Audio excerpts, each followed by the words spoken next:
Sorry, I'm getting some stuff ready. I didn't realize Asmon fucking hold on.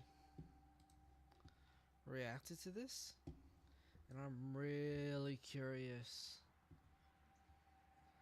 as to how all of it's gonna go.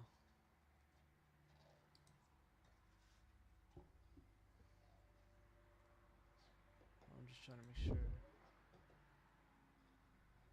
Okay, cool.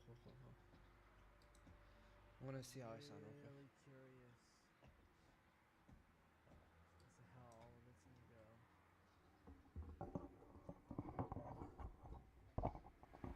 Hello, testing.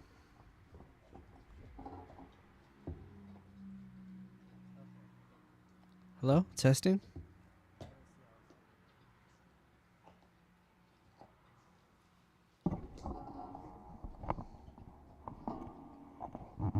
Testing. Hello, testing.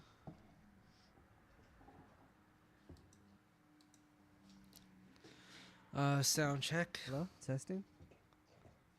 Sound check.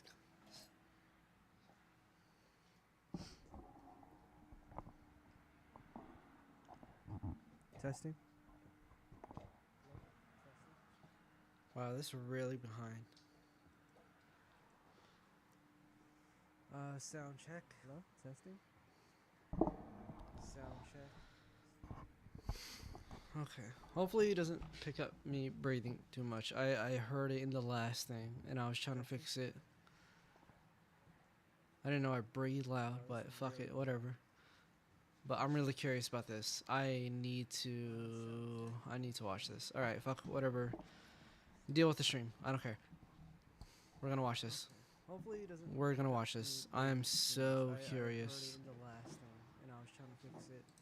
Claims or anything like that. It's a big video. Ethan's been putting this out for a while, and guys, promises made, promises kept. I said I was gonna watch it. Here we are. The world would not be the same. Few people. It's the bomb guy. Few people cried. Most people were silent. I remembered the line from the Hindu scripture, the Bhagavad Gita.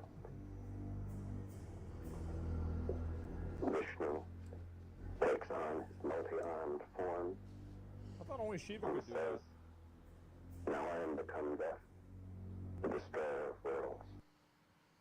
We think the Houthi also is doing what Houthi want in America. Violent pig dogs. Why am I held accountable? God forbid you throw up the fucking green Hamas banner. Happy birthday to you. All together, happy birthday from Twitch, son.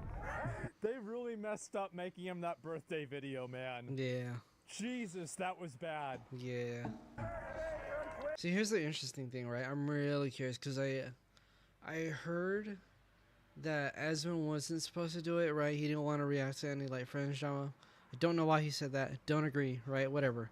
I wonder if, because I haven't kept keeping up with it. I've been keeping up with it through other channels just for more entertainment, not necessarily reacting to like or even watching all the live stuff as it's happening.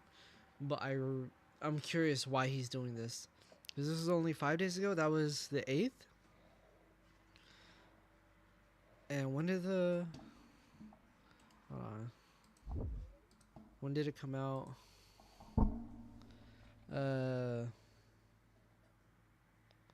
Fucking... What? Not H2. H3.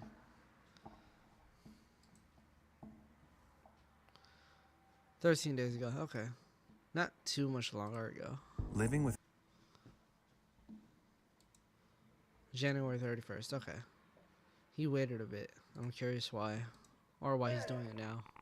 Man. What is RGX? I don't care. Why am I making this?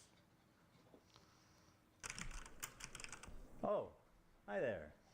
It's me, your old friend. How long is this? Ethan I don't know if I Klein. want to watch It's been all a of it. while since we've last spoken. 3 In that time, I've had hours 3 and 40 kids, minutes. all boys. I've lost 100 pounds, and I've pissed off 75% of the internet. Yeah. Probably a lot of you guys too. Actually talking about there at the NRA meeting that's today in Texas. Someone should bomb. Oh yeah, and I got a tattoo also, so I'm cool like that now. Left or right, I always thought that despite our differences, there was one thing we could all agree on. And what was that? That we love America and everything she stands That's for. right. Yep. I'm sure there's plenty to criticize and endless things to improve, but I thought it was about making a more perfect union, not tearing it. Oh, I'm curious. Do I have anything to play? Because I don't really want to just not do.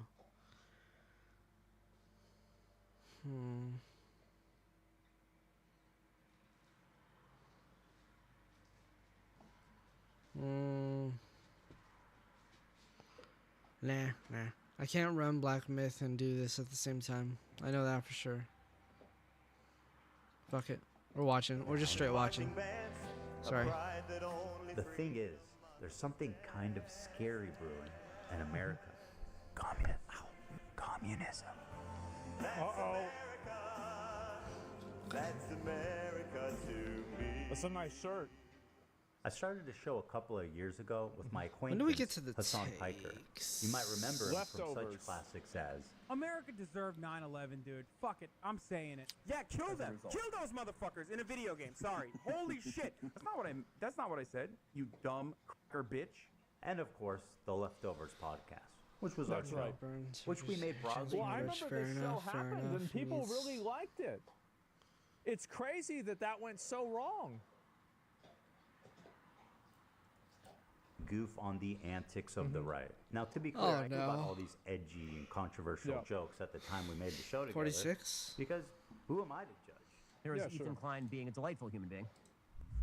I was just gonna say, if there's another Holocaust, if they start rounding up the Jews again, Fuck. I hope Ben gets killed. Okay.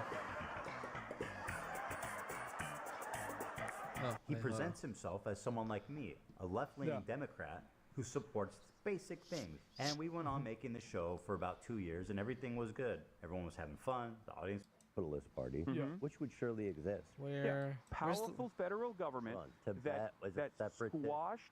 squashed, okay? Tibet is the South in the Civil War. Yes. And most disturbingly, About that. Yeah, I don't know. That's a lot. Hold on. Wait, what was this take? Going into the fucking It's very. Just so I'm doing something That useful. does. Let me. Fuck. There we go. Okay, that works. Wow. Sounds very familiar. I'm a favor. this is a good way to describe Taiwan as well. The I'm gonna American double federal check government some going stuff into the just in fucking case South Asmon makes and any claims killing, that unfortunately, I not all of know them, but a decent amount might of be slavers and bullshit, and just so defenders we of can correct it slavery. live. This is violent retribution from a powerful federal government Hold on, Tibet was a separate thing. squashed, okay? Tibet is the South in the Civil War. Yes. and most disturbingly, About that. Yeah, I don't know. That's a lot. Wow. Okay. Yeah, I don't remember that part. Yeah.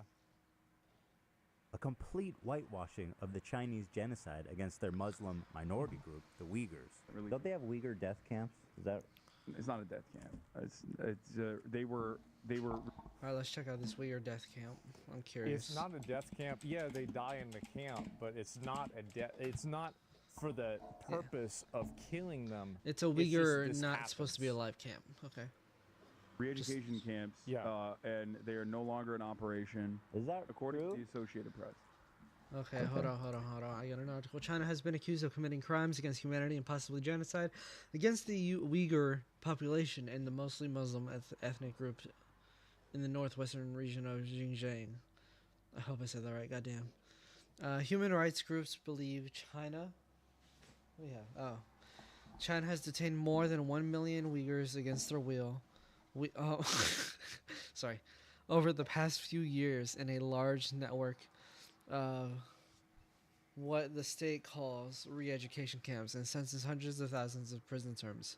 A series of police files obtained by the BBC in 2022, only 3 years ago, has revealed details of China's use of these camps and described the routine use of armed officers and the existence of a shoot-to-kill policy for those trying to escape.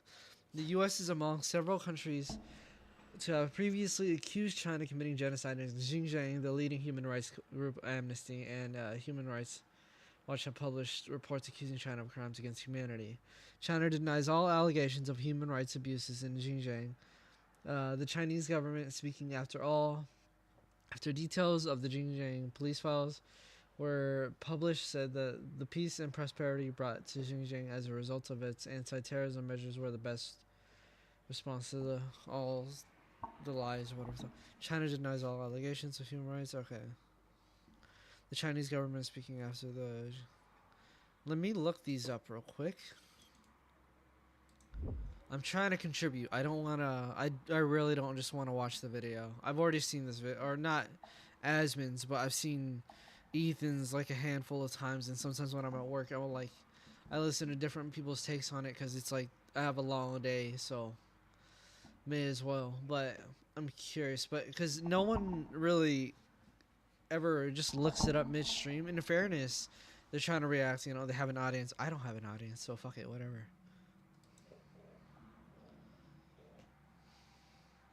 I'm so curious. Also, I need to make sure that my Twitch... Oh, wait, I need to refresh. Oh, it says I'm offline. My YouTube working?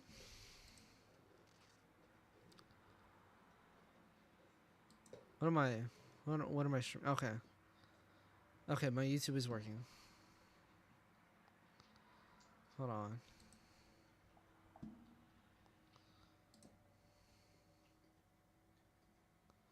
Whatever, fuck it. Okay, I just want to watch the video. I'm really curious about a lot of this stuff. Whatever. Police tool. Xinjiang person. Okay, here, let's put this up here real quick. Explore. The Xinjiang person search tool was launched in February 2023 to provide information to relatives, friends, and supporters of Uyghurs and other ethnic groups who are victims of Beijing's campaign mass internment in China's Xinjiang region. 5 million cache of confidential files obtained directly inside Xinjiang. I'm just going to say Xing Police. I'm tired of saying Xinjiang. Xing Police. Or the XP. We'll say the XP. Computers and partially published by the Victims of Communism Memorial Foundation in May 2022 in partnership with a media consortium of 14 leading outlets, including BBC. Yeah, you don't need to listen more. I'm good.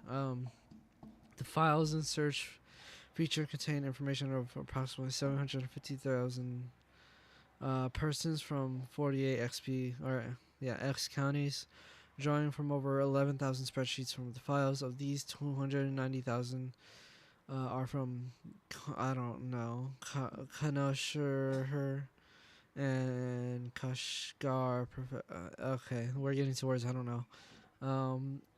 Okay, this sounds like a little Kakazakh. That's a rapper. Jesus Christ, I have too much. My brain's melting down.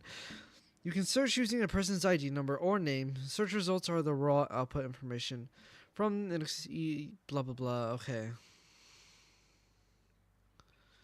Now let's see what people said about this, because this seems like a topic I would have to do on my own and just research, but I never have that time. Whoops. God damn it.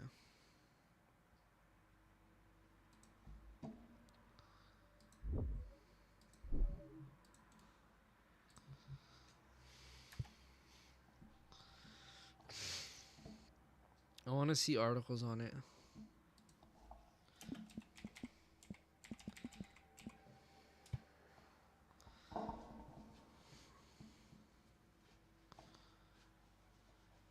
Was this leaked or was this put out?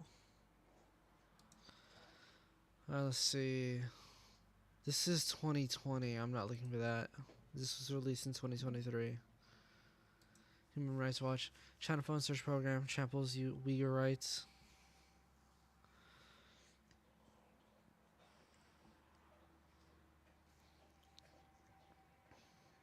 Police in X region of China rely on a massive list of 50,000 multimedia files they deem violent and terrorist to flag Uyghur and the other Turkic Muslims. There's Turkic Muslims resident for interrogation. Human Rights Watch said today a Human Rights Watch forensic investigation into the metadata of this list that during 9 months from 2017 to 2018, police conducted nearly 11 million searches of 1.2 mobile phones. Okay, I'm not looking for the mobile phone thing. I'm looking for...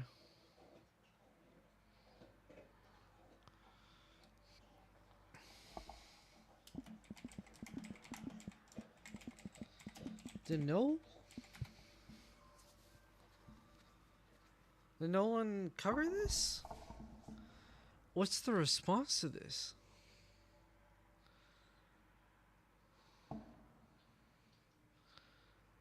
February 2016. Okay. 2023. Hacks from ex-police records. Data shows details of 700,000, including those in detention. Are you supposed to be the same dude?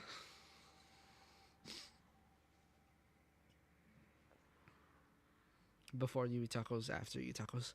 Anyways, for years, oh my fucking god. Tursun had no idea what happened to his family members back home. He had fled to Turkey in 2014. Why did he? Oh wait, maybe it's out of family. Never mind.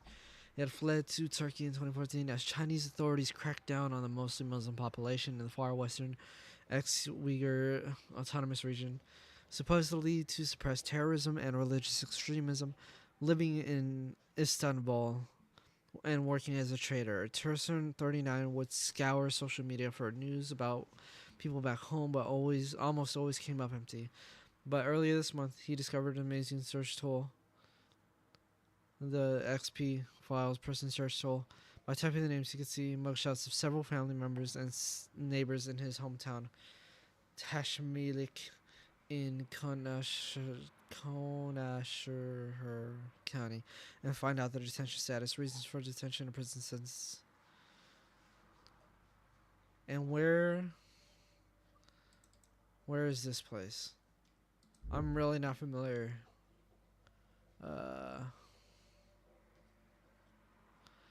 Southeastern Greenland. Hold on. We're on the wrong.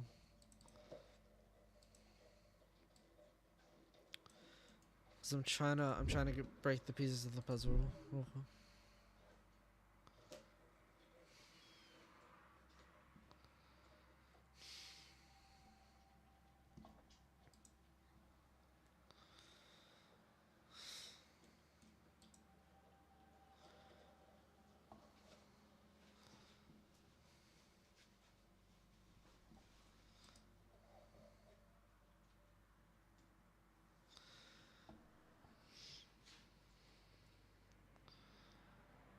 Okay.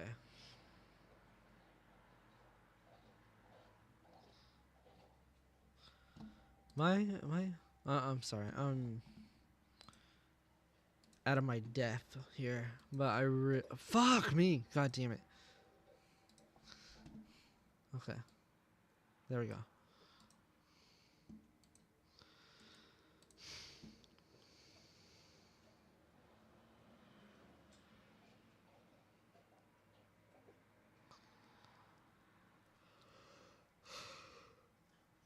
I'm getting lost in the sauce, but if anyone wants to help me out, let me know.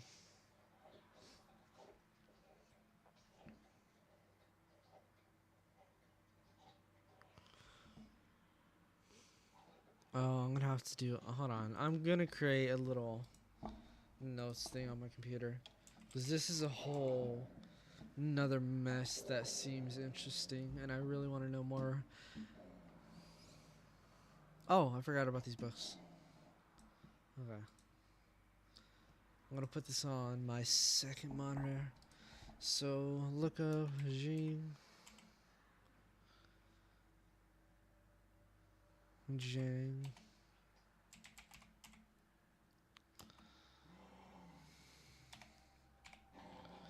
Con. What the fuck is it? What the fuck is it?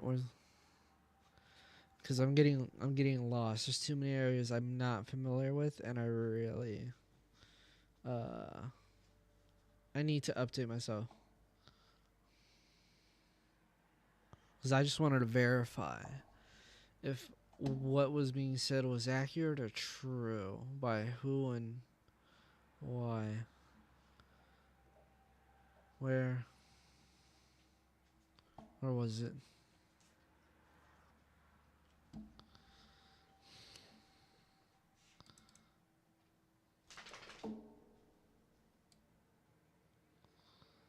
Alright, I'll put this in my sticky notes.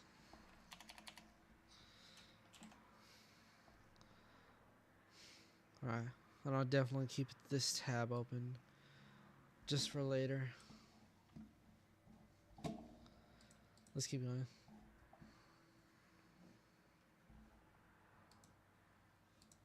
I saw this crazy documentary, and I don't know. I don't know. I don't know the surrounding narrative or anything about it. Yeah, exactly. But it was about there was doctors in the area. They would be able to procure organs. No, that's no. I'm telling you, they were in China with. Dog, that one is like Shenyun. They're like, we could get you an organ. From a Uyghur. We did that with black people back in the day. Mainly with their teeth. But yeah. Is that really that crazy? The Associated Press quietly fucking wrote an article that didn't By get the a lot way, historically, looking back on it, that's considered like kind of an L. Yeah, most people don't look positively on that anymore. Whatever. coverage in mainstream media about how, like, okay, well, you know, all the concentration camps have been closed now. Like, all the re-education camps are closed now in fucking Xinjiang, and it's, like, very different. Very different vibes in Xinjiang. Wait. And now, you know, it's the tourism hour. Let's see what the Associated Press actually had to say about this. These are all. I think that to an extent it is true that China is becoming more democratic, it seems, and probably less authoritarian over time, especially as it becomes more globalist. But to act like it's not like that at all is crazy. Articles from the last 2 years. They're becoming UK more independent body reports China committed genocide in Xinjiang. China sanctioned a U.S. China sanctions a U.S. research firm and 2 individuals over reports on human rights abuses. Oh, okay. Research firm and 2 individuals over a report about the human rights violations in Xinjiang. Uh-oh. It's the tourism hour. To China's fury, UN accuses Beijing of Uyghur rights abuses. Tourism hour. Uyghur County in China has the highest prison rate in the world. Wow. 1 in 25 people is in a Chinese prison. It's the tourism fuck? hour. 48 Uyghurs detained in Thailand. Well, they're going to tourism. The tourist result is the jail. Yeah, they're... Oh. Maybe my last message, Uyghur stage hunger strikes over the China deportation. A group of 48 minority Muslims who fled Chinese persecution have been held in Thailand for almost 11 years. Okay, so they're being held in Thailand. And I'm assuming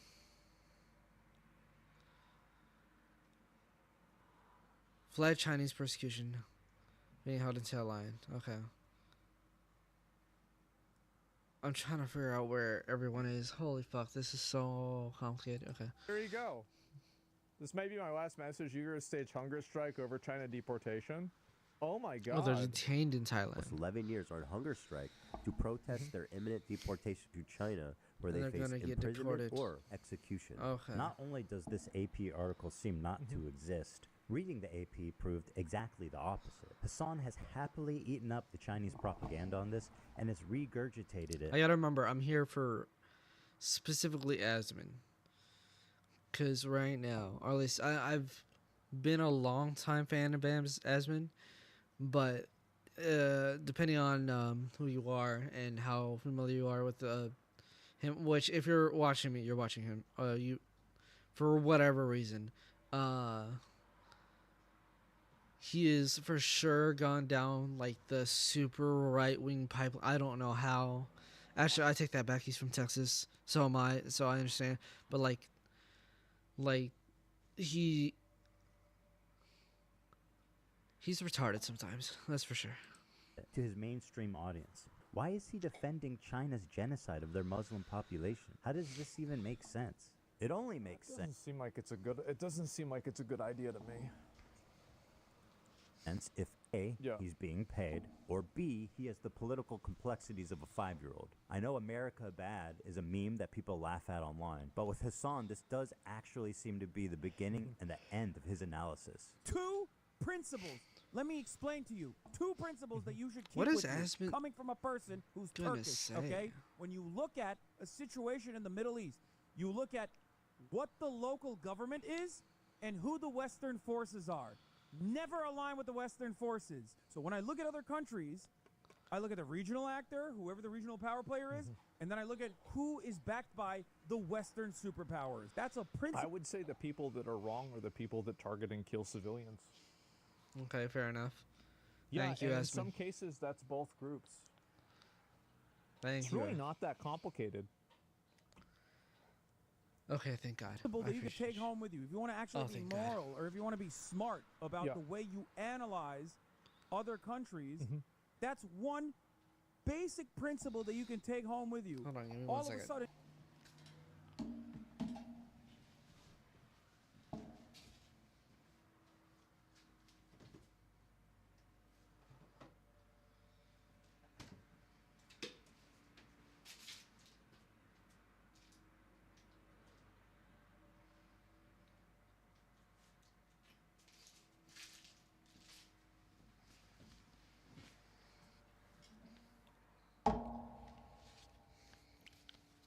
I wanted to get my own meal. magically you are above on your foreign policy analysis. You're going to be better off than 90% of people that look at the situation.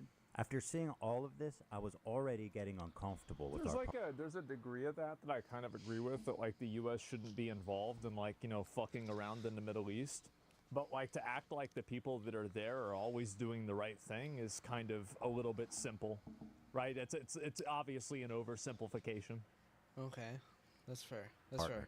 I don't mind the idea of like people not liking what we do in the Middle East. In fairness, am I the most caught up? No, but no, I don't know. Yeah. Oh God. It's like, isn't it for the best that we do something? Like, just, I don't know. It's like most countries, of course, like people like Hassan and people like his followers are always going to pretend like it's not true. But the countries we meddle in now, for better or for worse, usually aren't particularly great.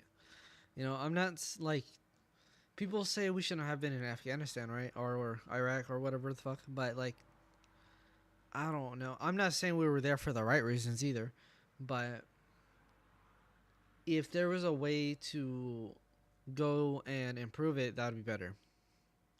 That just, I think it'd just generally be better. Sometimes,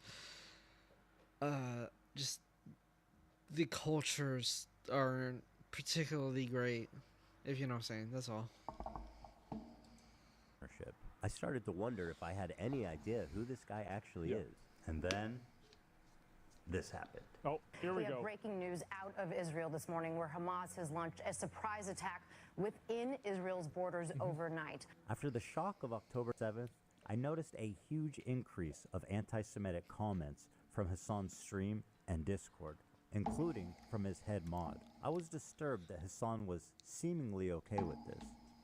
And you do you care that your chat is calling me racist? Do you make any attempt to modify? I have not looked at my chat. Moderate that at all? I have not looked at my chat at all, but you I have just to opened it, but don't you have moderators? Do you care at all about what your audience says about me? There's 32,000 people in here right now. I'm so curious. I'm so curious about what he's gonna say. For like when Ethan asks him to moderate his audience and then doesn't, but Hassan cries to literally fucking everybody about it. But I'm curious if this video, I think that's what I want to know the most. Is it gonna do anything for Asmon? Because they interact with each other. And here's the thing: there's a clip, there's a video of Asmon saying like you shouldn't interact, or I think it was to train when the whole what's her fucking name? What was that one drama? The one that got Mizkif in trouble. I don't remember her name, but when Train dropped like that, the party molestation thing, right? Aubrey Lee, Amanda Lee, something like that. No, that you shouldn't, or he told Train that not to just, you shouldn't trust either of these people. It was Pokemon and fucking Hassan. Why is Asmon more not friendly? I guess friendly to Hassan now, because that was a long time ago. What happened? And I'm fucking shocked that you don't care that people in your chat are saying, "Who the fuck is this child? Cold, arrogant, kind as fuck." I love you, but there's only so much I can do. How can you be surprised when your Discord is literally full of fucking? Ethan, I love you, but there's only so much I can do if you're making that argument. You know that, right? Like Hassan's chat had been calling me a Zionist, baby-killing genocider. Maybe it is unreasonable that I'm asking him to moderate his chat for a friend. He doesn't even... It's impossible to get rid of all the messages. Like, it definitely is. But you've got to have some level of crowd control, right? know where I'm coming from because it's not something he made no would attempt. ever... Yeah, and it's like, this is kind of the thing. And I am going to try to come at this from like a reasonable perspective, right? And I know that might upset some people because people like, this is obviously a very negative Hassan video. But I think that there is some validity in saying that, yes, I can't moderate my entire chat of people spamming this message, but there's a gray area in between, right? Ask for. And all these other content creators actually, you know, whipping their communities when their chat is going fucking I remember watching this drama offline. Oh my God. Absolutely bananas over random dumb shit and bringing my name up for no fucking reason. That you were just allowing that shit to run rampant in your chat. And I thought that was fucked up. Ethan, I love you, but there's only so much I can do. Especially as someone who thought... The problem is, like, both of these things are true. There are streamers that let hate run rampant in their chat, but it's also true that a streamer isn't responsible for every message in their chat. Both things are true. We were fucking friends. I think that's a reasonable expectation for someone. And I think also people frame the conversation in a direction that's beneficial towards them at the time. Consider to be a friend. The problem wasn't that he was pro-Palestinian, because I share a lot of those views, and I've been a stalwart supporter of the Palestinian cause for many years. The problem with Hassan's coverage, and a lot of people like him, was their complete lack of empathy for the Jewish people who were frankly slaughtered by Hamas. He refused to show even a crumb of empathy for the Jewish victims. But listen to what this guy has to say. And as you might have seen, there was some sort of rain. It still blows my mind, the fact that just... I want to understand what kind of human this is. Where you can hear this. Hold on, let's let it play real quick. Party where they were having a great time until the resistance came and electrified. How how do you willingly say something like this? And then Hassan's just gonna like, oh, I don't have my glasses on, so I can't hear. But like, people at a festival now. In fairness, people at festivals kind of suck ass. But like, no, still no. But like, why would you justify this? These are random fucks, at a random festival. Well, not a random festival, I guess. But like, it's just, I can't imagine being on a speaker in New York City. Is this New York City? It says NYC right here. I don't remember, but you know, this is the one time. Okay, look, I love my country. I really do. But holy fuck, I hate the people in it. They're so fucking dumb. Oh my god. It's like, I've realized as I've grown older, wiser, I've done it a lot. I've been through a lot. This only exists when you're just so privileged. When you're so, like, you haven't had to deal with anything. You haven't had to deal with any of these, like, external pressures, and you don't get it. Because the idea that you can even justify the killing of someone else, like, especially, like, or like, no, I can't. I'll go that far. But the fact that you can see a group, whether you believe it's resistance or not, right? Go after a bunch of innocent civilians, just random civilians, just to make a political statement. Like, I have a similar thing, right? When the BLM riots were happening, and the torching of buildings were happening and stuff like that. I can't remember where that was. That was a long time ago. That was when I was like 17, 18. I'm 25 now. But it's like, even then I still don't get it, because why hurt the people around you, not directly the ones hurting you? I don't get this. You know, it's one thing if they had went to, like, bomb, like, an Israeli military encampment or whatever the fuck, or base, or however the fuck they work over there. I'm assuming they have bases. I know we have bases, but like, why not do something more direct when you have the man, or I don't know if I would say they have the manpower, but you know, if they have rockets that they can launch shit, like, why and then for New Yorkers, or I don't know who this guy is, I don't know where he's from, they all look like they're American, but for these people to just justify that when there's so many better ways of going about it. Same goes for, like, anyone who, like, is pro rioters and stuff like that. Like, why hurt the random people around you who can't do anything about it, right? Like, you're hurting other people that are just as powerless as you, and it does nothing. Like imagine this, right? Who makes the laws, right? Is it lawyers? No, it's technically anybody, I think, can make a law. You have to get it. No, I forgot how a law becomes a law. Oh my god, I forgot about this stupid fucking video. We'll watch it after. But I just know it has to be voted in, right? No, that's right. Someone suggests a law, someone writes out the law, and then it has to be voted by the Senate? I don't fucking remember.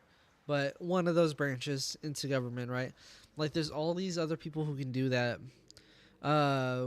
You vote in your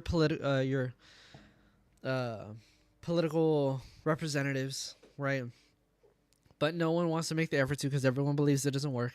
But it's just because people believe it doesn't work means they'll never believe that it does. I don't know, but it's like, then you have the president in power. Then you have, like, House, Senate, Congress, whatever the fuck, and the Supreme Court, and all these other people that can make changes. And for some reason, you want to attack and tell the people, like, people who can't do literally anything, people who are not in power in any situation or any way. And I don't get it. I just don't get it. I hate people like this. It's so dumb. They attack all the wrong things.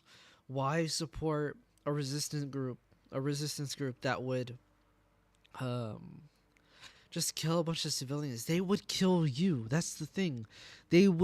You are just as valuable to them as those festival goers. Like, that's what I don't get. Like, you imagine that raid wasn't in wherever the fuck it was. It was God, I can't remember any of this. It's been a long time since but imagine it was just in New York. Imagine they went to like a fucking a train station and just fucked everybody up just for literally no reason. This guy would be dead. This guy would be dead. The guy speaking into the microphone would be dead, and they would not care. They wouldn't rape your body, but they would rape somebody else's body that you know. I don't know. Hang gliders and took at least several dozen hipsters. You know, yeah, I'm gonna also use the stream as an opportunity to just start reading up more on this, because I didn't pay attention to all of it. I didn't care for all of it. You know, just life shit, right? I don't have the time, but I want to dedicate more time to stuff like this. But I'm sure they're doing very fine despite what the New York Post says. But nobody has seen this. I think these people actually do a huge disservice to their cause, because like it's very obvious that it's a bad idea to go and like kill random civilians at like some festival. And I think that you have a lot of people that are like very hateful and like extremely toxic and hostile. Like, this is just the way. I mean, after 9/11, like, everybody was like, you know, turn the the Middle East into glass, right? Like, and so we've had the same thing here. I think that in the long run, people like this will end up damaging any cause or any sort of sympathy that people would have for the native indigenous peoples there, because of how extreme that they're saying. And I think that it already has. And that's the problem, is that you take a cause that in some cases is sympathetic, and then you defend things inside of that cause that shouldn't be defensible, and then you alienate people against the cause entirely. Do you see kind of like what's happening there? And I think this is what happens in a lot of cases, where when different movements and organizations aren't able to control their extremism and like their extremist parts, they end up becoming taken over and defined by that extremism. And I think that in that definition, they end up getting repudiated and ignored because they were unable to control that extremism. What the fuck does repudiated mean? When did Asmon learn that word? What the fuck? I mean, that's what I'm saying, right? I don't even. Yeah. Okay. Like. Okay. I'm just criticizing people. You don't have to comment if you're not comfortable about it. I honestly felt it time. It's obviously bad, and it's easy to say that killing civilians is bad, it's evil, and the people that did it are bad and evil people and they're terrorists. That's it. Yep. I Easy. think that there's also a huge difference when you're talking about targeting civilians versus civilians being killed as collateral. So when you're targeting civilians, there's really no excuse for that. Killing civilians as collateral is tragic, but that's what happens in wars. Yep. Like, this is just simply, it's just common sense.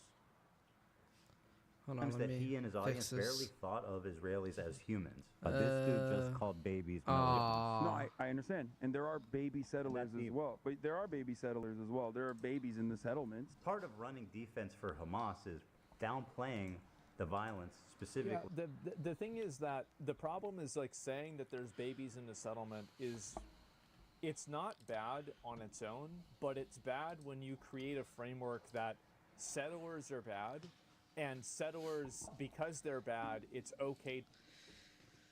Why? I hate Hassan. I do. Just because he the thing about us, like, how is an audience, right? Do you justify your streamer saying babies are easy targets, easy claps, right? You just whip them around by the foot and just toss them into a shredder. And you know what I'm saying? Like, it's just, this is how you know Hassan's audience is just the younger, not to say I'm not young, but like the younger area of Twitch, because there's no, only when you're in college are the people around there like overly passionate about shit that they don't know. It's this is how you know, because there's no worlds where I think any other streamer is like, they're baby settlers too, so therefore fuck them. Like, it's just, it blows my mind to do bad things against them, which then justifies doing bad things against those people. You see, kind of like it's not necessarily the individual action, it's the kind of cause and effect that action leads to. Both sides are targeting civilians. I don't think that it, like, I mean, I'm not a big Israel fan either. Well, I'm gonna look up, Like, I'm not gonna, well, like, actually, if you tell me that Israel did something, I know that for they're saying that, or well, I don't know if his audience would even care. I think they're just doing it just to point it out. But like, for Israel, it's, as far as I know, maybe because there's a bunch of stuff that I didn't like know about before October 7th, but like, Hamas is actively using their own people as human shields, and to be quite frank, like, if they keep, like, they just kind of have to at this point. Like, I know that they bombed the, no, Israel didn't bomb the hospital. I think Hamas or something, or Hezbollah, or one of them shot a rocket and it fucked up and hit themselves or something. I don't know.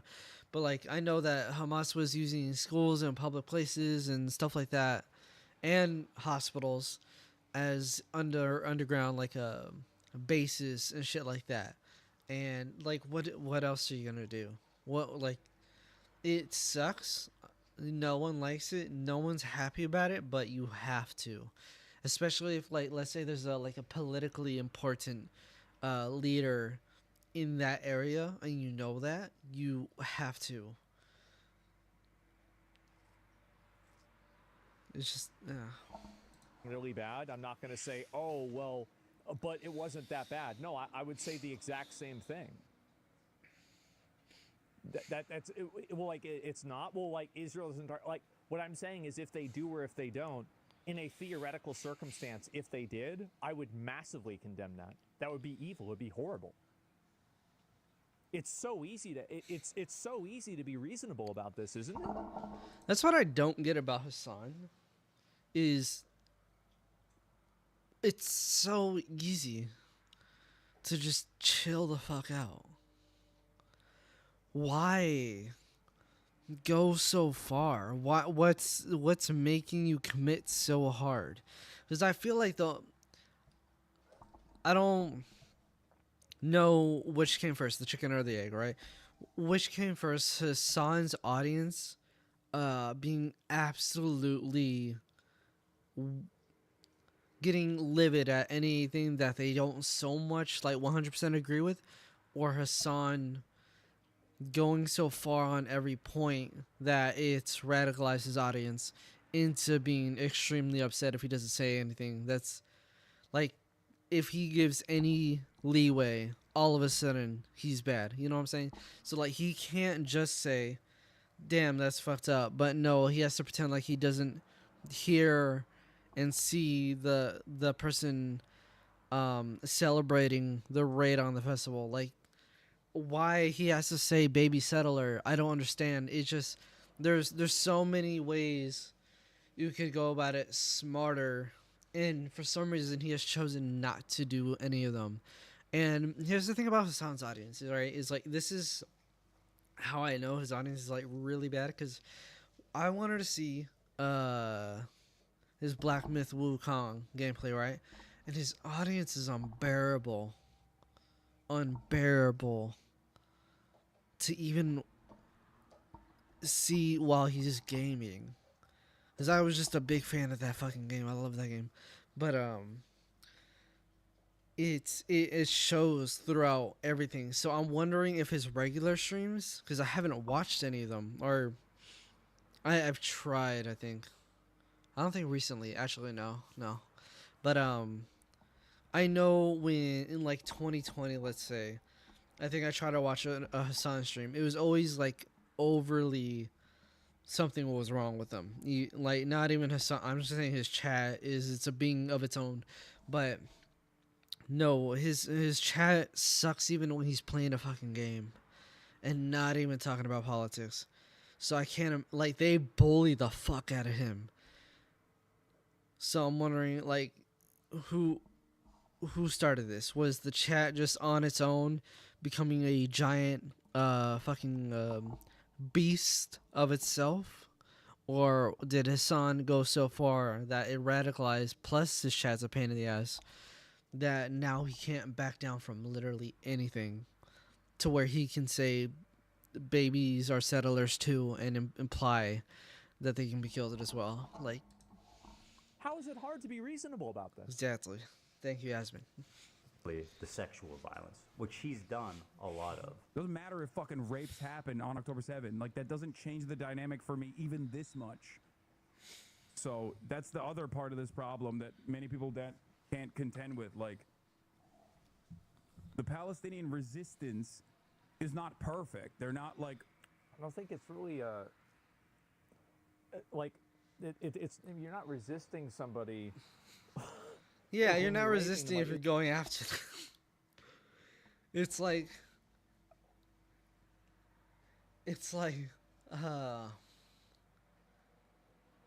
there's an army. No, there's just random people of a different ethnicity, right? It's like let's say it's Hamas versus civilians. The civilians are actively not going at them. They are not walking towards them. They are listening to some music. Imagine just a huddle of people listening to music, just in a park, and a resistance group comes and shoots them all and be like, "We were resisting. Resisting what? Resisting what? This isn't resistance, is it? Like, what is this? We were resisting their awful music. What? So good. They have magical bullets. I don't understand. Wait, Matt, I didn't. When I heard this part, I didn't understand magical bullets as a cover up for rape, because they were talking about the raping, right? In this part, or not this part in particular, but he references the resistance isn't perfect. They don't have magical bullets. What does that mean? I don't have a magical bullet, so my dick's gotta come out. Like, what the fuck? Sorry about the rapes. Yeah, there it is. It's not perfect. They're not like so good. They have magical bullets. What are some of these? First, male survivor recounts rapes at the hands of Hamas terrorists.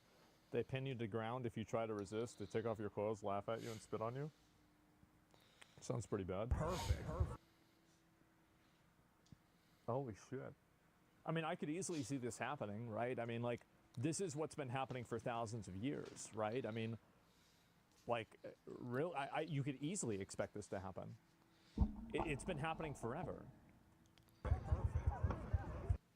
Of course, if you compare the raw numbers, Gazans have lost a lot more than Israelis. 40,000 people have died, and neighborhoods have been completely flattened during this war. And while we should keep their plight at the top of our minds at all time, it also doesn't mean that we should disregard the lives of the Jewish people who are also affected by this, even if... See, I think this is the reasonable perspective to have. And I think that most people probably see it this way. And I think that the language and the rhetoric of, like, the baby settlers, the, you know, not caring about the rapes, or thinking that it's a revolution when you're killing civilians, I think that what that does is that radicalizes people, and it actually makes them less sympathetic to the civilians that are in Gaza that have been killed. I just want to say yes, for sure he's right here, but also I want to add something else. Right, is Hassan's audience is the high school to college area, for sure, right? And the more, this is the most susceptible uh, time, or time where you're most susceptible to like social pressures, right? And when most colleges, I don't know if there's such things, or we say colleges are generally like liberal, right? And they follow this rhetoric, and they've even where did his son went to Yale or some shit like that? Not for his education, but like to speak recently, right? And when you have this person influencing all these children, right? I don't care if you're in college, you're still a child, right? Like 18, you're fucking dumb. Like 18, I was fucking dumb. 20, I was fucking dumb. 21, I was fucking dumb. But no Hey, Lila. Hold on, give me 1 second.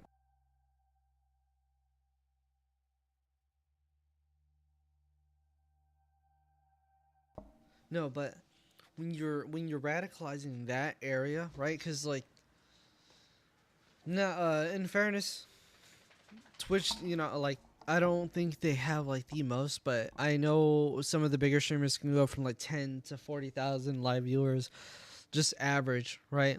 For the really big ones. I don't know where Hassan's at because I hate using Twitch. I hate the fuck out of it. But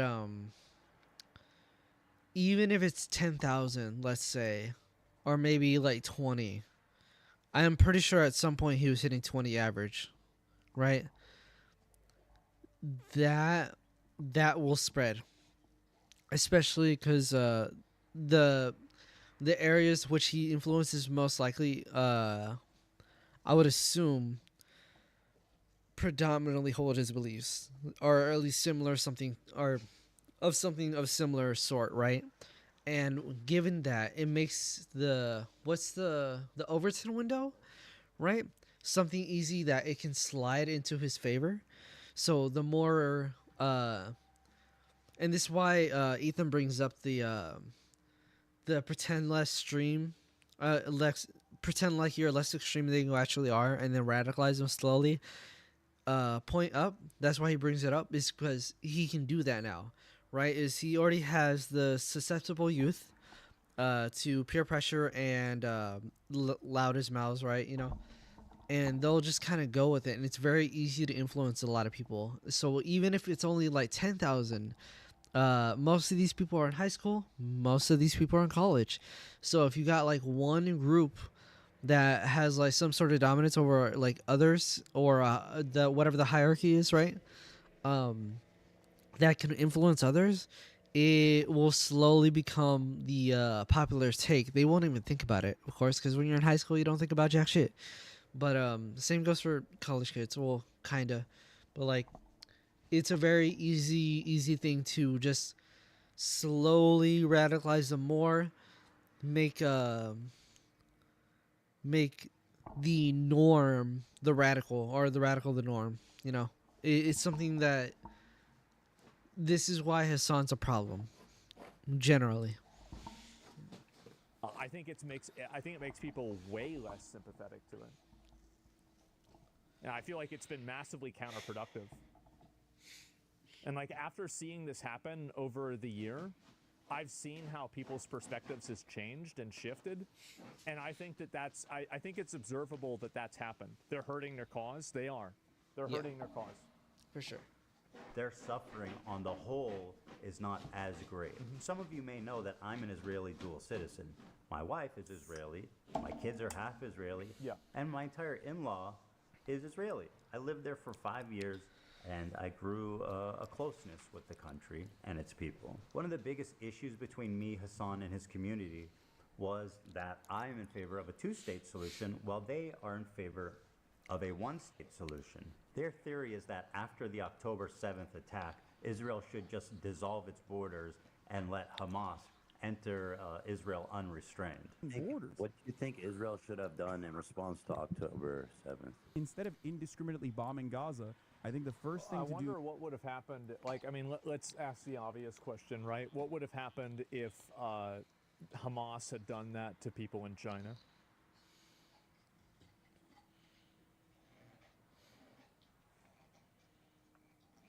Uh-oh. In that situation would be to dismantle the government in the way that it existed, like get Netanyahu out of power. Okay. So you're saying Israel in 85%. response? Hold on, dude. You're saying in response to this terrorist attack, Israel should have dismantled their own government. First set of actions would be to democratically take Netanyahu out of power. Yes. The problem is that Israel's been at war with its neighbors for 70 plus years, and it makes a lot of sense that there'd be some distrust there.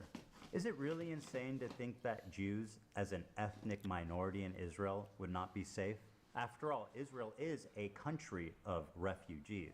If the Jews didn't come from Europe after the Holocaust, they came from the surrounding Arab countries that expelled them in massive amounts following the 1948 war. In fact, there was more Jews displaced than Palestinians during the Nakba. 1 million Jews. All of these. A lot of this, by the way, I don't really have like a lot of I don't know all the history of this, so it's hard really for me to say this is true, that's not true. Same for me. So I'm just gonna, I can let it play out. People want to talk about it in the comments, they can talk about it in the comments or chat, but that's it. Surrounding Arab countries had vibrant Jewish communities in huge number, hundreds of thousands. Now, I've seen the demographic change percentages and stuff like that, but I don't know like kind of the fine print there. That's what I'm really trying to get at. Look at them. You're looking at close to, if not literally, 0 Jews left in these countries. Just to give you an idea, here's a visual representation of the Jewish refugees after 1948. Morocco had 265,000 Jews. Now it has 2,000. Wow. Algeria had 140,000. Now it has about 50. Damn. Iraq had 150,000 Jews. Now 10. And I want to give a special shout out to my boy. How does that work?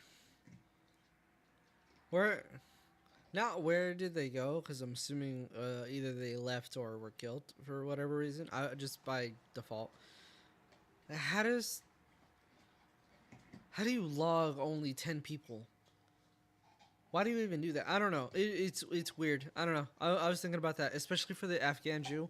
Like, how do you know about the only one Jew ever to exist? How did you even find that? I'm so curious. How did you find one Jew? It's like a needle in a haystack type thing. I don't know the population of Afghanistan. But where did you find one Jew? Did you do a survey? Was it online? Did they have... Okay, I'm gonna show how ignorant I am about Afghanistan. Do they even have internet? No, they do have internet. But like, wait, who provides that internet? Wait, hold on. I'm curious. Oh, sorry. I actually want to know. I want to know. I'm very interested. Who provides internet to Afghanistan? Many companies provide internet services to Afghanistan. Wow, none of ours, surprisingly. I'm surprised that they have... Wow, Afghanet? That is hilarious. Afghan Cyber makes sense. ICT Solution. Huh. I swear to God, I thought it was going to be like T-Mobile. That would have been the funniest shit in the world. Alright, I'm curious about something else. How modern is Afghanistan? Because I've never, other than every time there's like shit going on. Yeah, decades of war. It is one of the least developed countries. Yeah. I'm surprised they have, do they have building? Oh my God.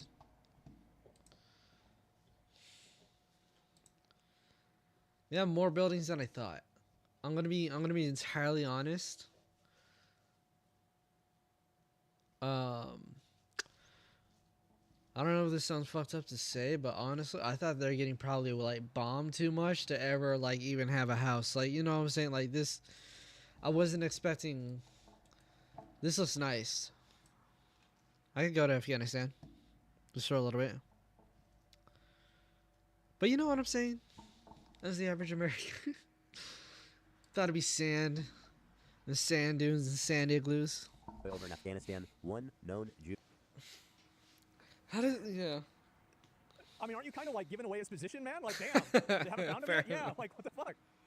We know He's snitching him out. He's the one Afghan Jew. They were forced to leave their homes, their lives, their property, and migrate to the only place in the world that would accept them, which was Israel. The irony of this whole situation is that after the 1948 war, when Israel won the war to declare its independence, the Arab countries got super anti-Semitic against their own Jewish citizenry that had nothing to do with Israel. And as a result, they kicked them all out, 1 million plus of them, and forced them to go the one place they hated the most, Israel. And now those same people that forced them out of their homes are telling them they don't belong there. So if the Jews of Israel are surrounded by Islamic militant terrorist groups that have stated their goal is to annihilate Israel as a Jewish They really do that? They pull him an Elon? That's crazy. Wow.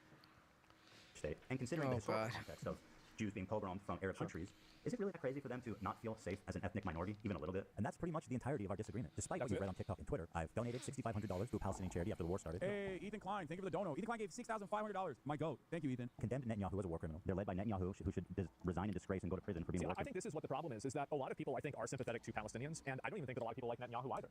But the problem is that it seems like the side of people like that are very extremist are not even willing to give any ground. And I think that what that does is it radicalizes people in the opposite position. And it ends up hurting the people that are living there more than if people could just find the common ground that maybe there are bad actors in both of these different governments, and working towards the best solution for the actual civilians and citizens there is what should be the goal, not trying to justify or, you know, make excuses for which different type of like a militant government killing civilians is right. I feel like it almost, to me, and this is conspiracy, right? It almost feels to me like there's an intentional misinformation campaign where... I'm gonna see if there's a game I can play well. I do this. I wanted to play Silent Hill tonight, but I want to pay attention to that, so I don't want to play it right now. I don't really want to play Resident Evil 4. Do I have any games I can just play without thinking that won't take up too much of my CPU? I don't. Wow, I really. Well, I have Factorio. I don't want to play Factorio though. I'll put on Stronghold. Wait, do I have balloons? Wait, hold on. I'll buy balloons right now. I don't give a fuck.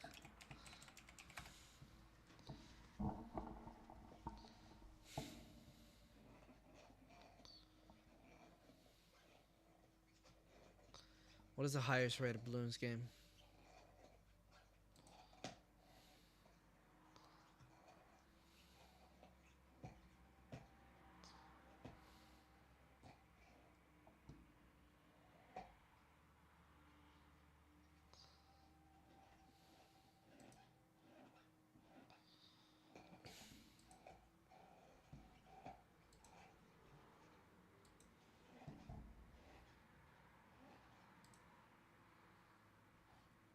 Oh wait, fuck. Let's buy it real quick. Right? Oh, there.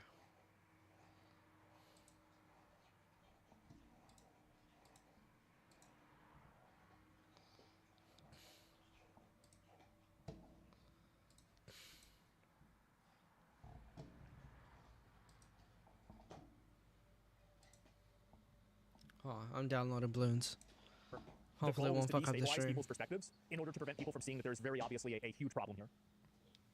And I feel like most reasonable people can see that. That's not a conspiracy. Yeah, that's just how I feel about it, right? You know, called the West Bank settlements an abomination. Settlers in the West Bank are religious zealots, they're monsters, they're genocidal. I've even said the West Bank settlers are valid military targets. When you talk about like colonial settlers and stuff, like that's what's actually happening in the West Bank right now. And these people are more or less valid military targets, in my opinion. My only crime is wanting a two-state solution instead of one, and thinking it's not okay to kill Israeli civilians. That's it. That's why they're calling me a Nazi. Is that Frogan? Okay, that's what I thought. Okay. That's it. Of course. Now I can put on something else. Oh my god, that was loud. I'm lowering this down. I feel like a Nazi Zionist. I feel like that's like the people that were calling Obama a atheist Muslim. Really, I mean, like it's just the same. It's the same group of people. It's so fucking retarded. It's amazing. Nazi moron, yes.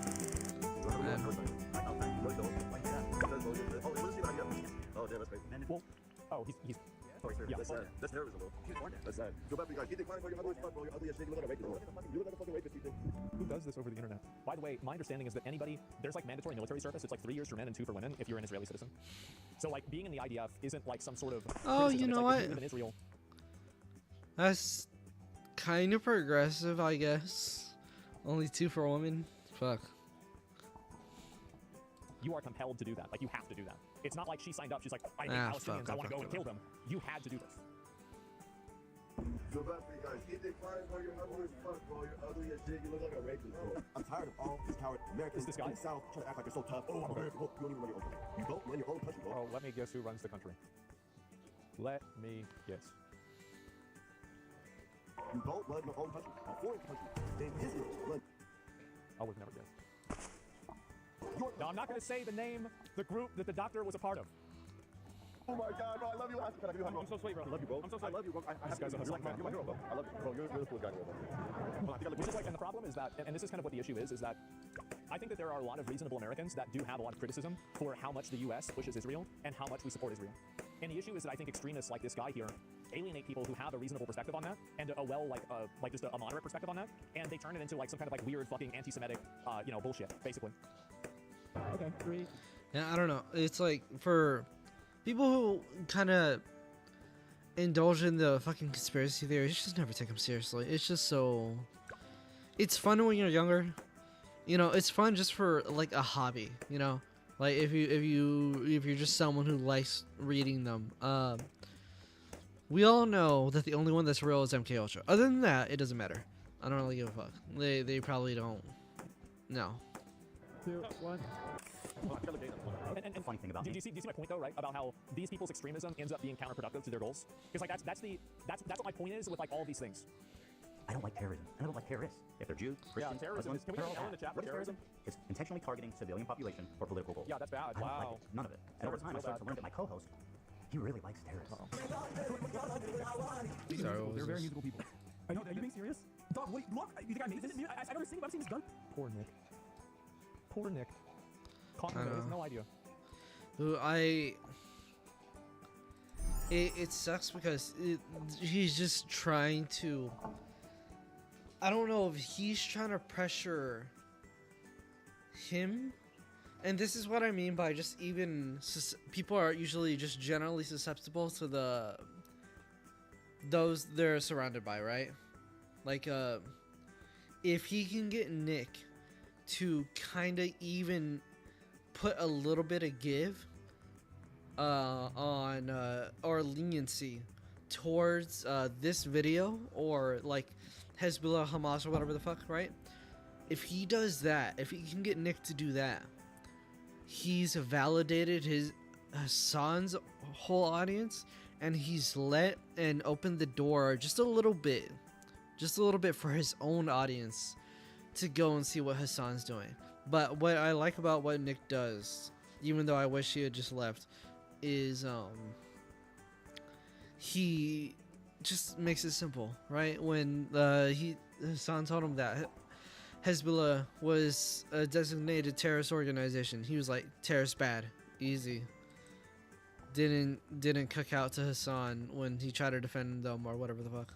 This is a music video, Hassan. They're taking over these shits. They started partying shit. People on this helicopter right now? Yes, they're streaming this? Yeah, they're flexing. What? And they're coming to with guns. Yeah, but you have to understand, this is a different. It's not really fair though, right? Because like a lot of the reasons why they take over these ships is because the ships dock in ports that don't allow people to be armed.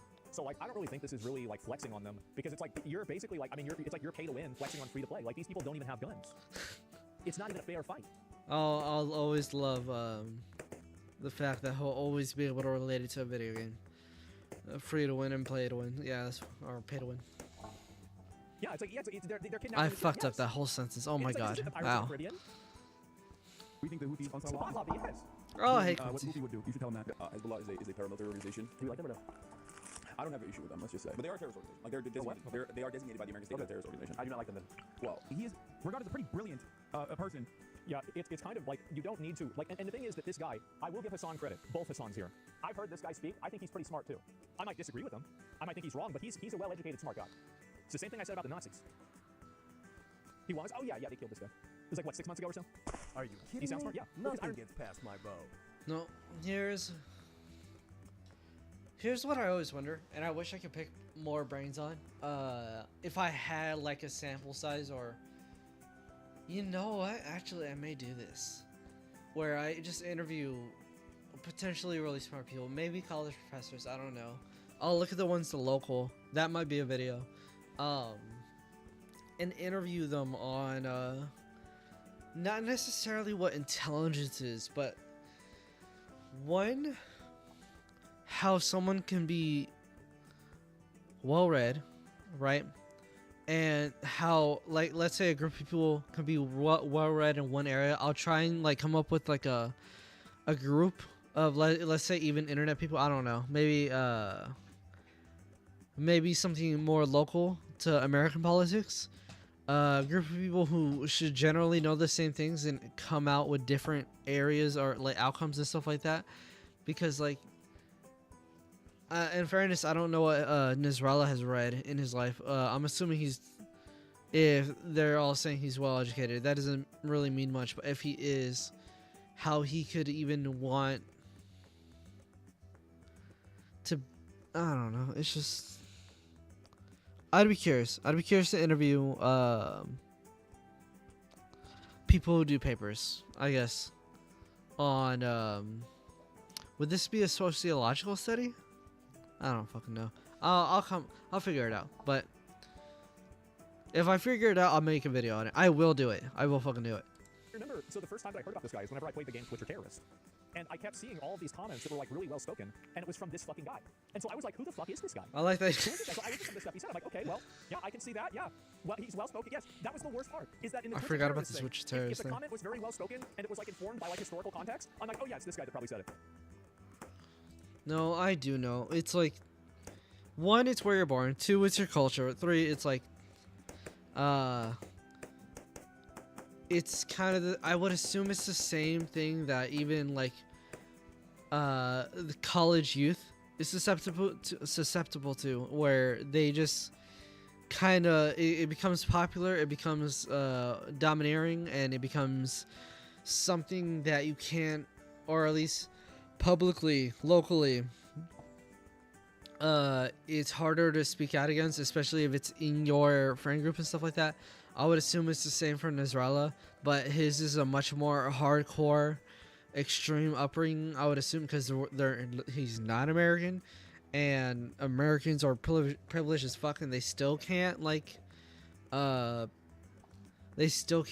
even be reasonable, even after being well read. But like, I would assume that like his surroundings and culture and his country has put him far into the street. Never mind. I don't need an interview for this. I'm good. I'm chill. I don't know what in terms of like everything that he's done. Then I saw clips like this where Hassan is explaining how he's hiding his power level to funnel in more news into radicalization. No, I think that in the short term, in order to combat against that, you have to advocate for a much lighter form of propaganda. And this is what I was saying earlier. It's like, the more minds he can like slowly move over, just a little bit, inch by inch to the left, you know, it snowballs. It's like sending one snowball, a little like palm-sized one, down a mountain and just watching it grow bigger, right? That's all he has to do. Is he only has to start like a little bit, even if it's just a little radical. He doesn't even have to do much, and just surround them with his beliefs, and it becomes a bigger thing. Again, you want America in the way that I feel about it. I don't know if I'm doing great at this commentary thing. I know I've already fucked up a couple of my takes. Even I need to take some back, but I hope I'm doing at least decent. If you want America to get out of the way, or places with more revolutionary potential to do what they would normally do, I think that the one thing I feel like I do have going is that I've paused way more than I thought. I am so happy to yap, so this will be fun. You know, one thing you have to do is. But anyway, just to make sure that, like, I was not supporting the guy, and I think that it is kind of problematic. It's like if you're referring to Hitler as an Austrian painter, everybody knows what you're trying to do. Everybody knows it. Everybody gets it. What are we doing? He was, though, right? He was. But technically, is advocating for a lighter form, while simultaneously still doing agitated propaganda that goes beyond, social democratic idea. I just want to like put emphasis on the exact point of the so-called radicalization funnel, where, for example, Hassan and JP catch them while they're young, as they say, and then they start looking into this new way. This does sound very bad, because basically what he's saying is that he is acting as like a funnel for people to become even more radicalized. Yeah, etc. Yeah, it sounds very bad. Through the funnel, get more and more informed, get more and more radicalized. No, you do your part in the funnel for the cause, or whatever the fuck you want to call it. You're doing, in my modest opinion, a great thing for the cause. Now listen to Hassan during our very first conversation lie to me about how he's a social democrat to hide his power level. We should move towards a Sweden style.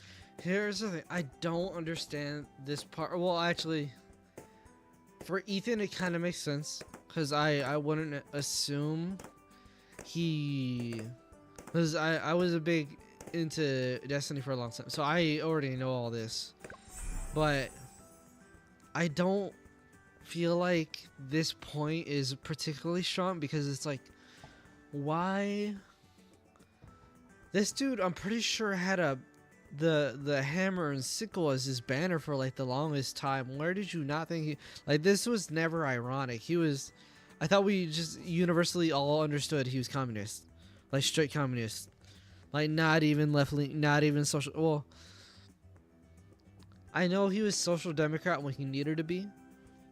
I know he was left leaning when he needed to be, but no, he was communist, straight, and easy. Like, it's been this way for at least like 6 or so years. Like, I don't know how he missed this one. I don't know where he thought he was a social democrat. I'm gonna be honest. Economy, or a Norway-style economy, which would be a social democracy. You have to advocate for a much lighter form of propaganda with robust social safety nets. Even with this clip, I feel like there's so much saying communist about Hassan, just in all his I feel like you can't miss it. It's like seeing an ice cream truck and like not knowing that they sell ice cream. Like, what the fuck were you thinking? The thing is that I agree with that. That's the thing. It's like, what's that white van passing random shit to kids? Like, I don't know. You know what I'm saying? It's like you should just. It shouldn't. That didn't work, but whatever. Look, the point is. Hold on. Let's go to his banner right now. What it's always been.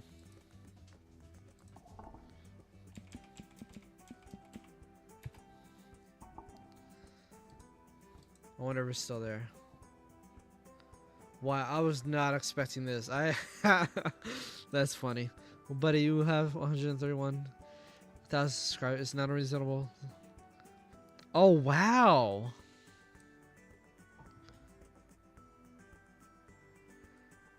Interesting. Oh wait, is this recent?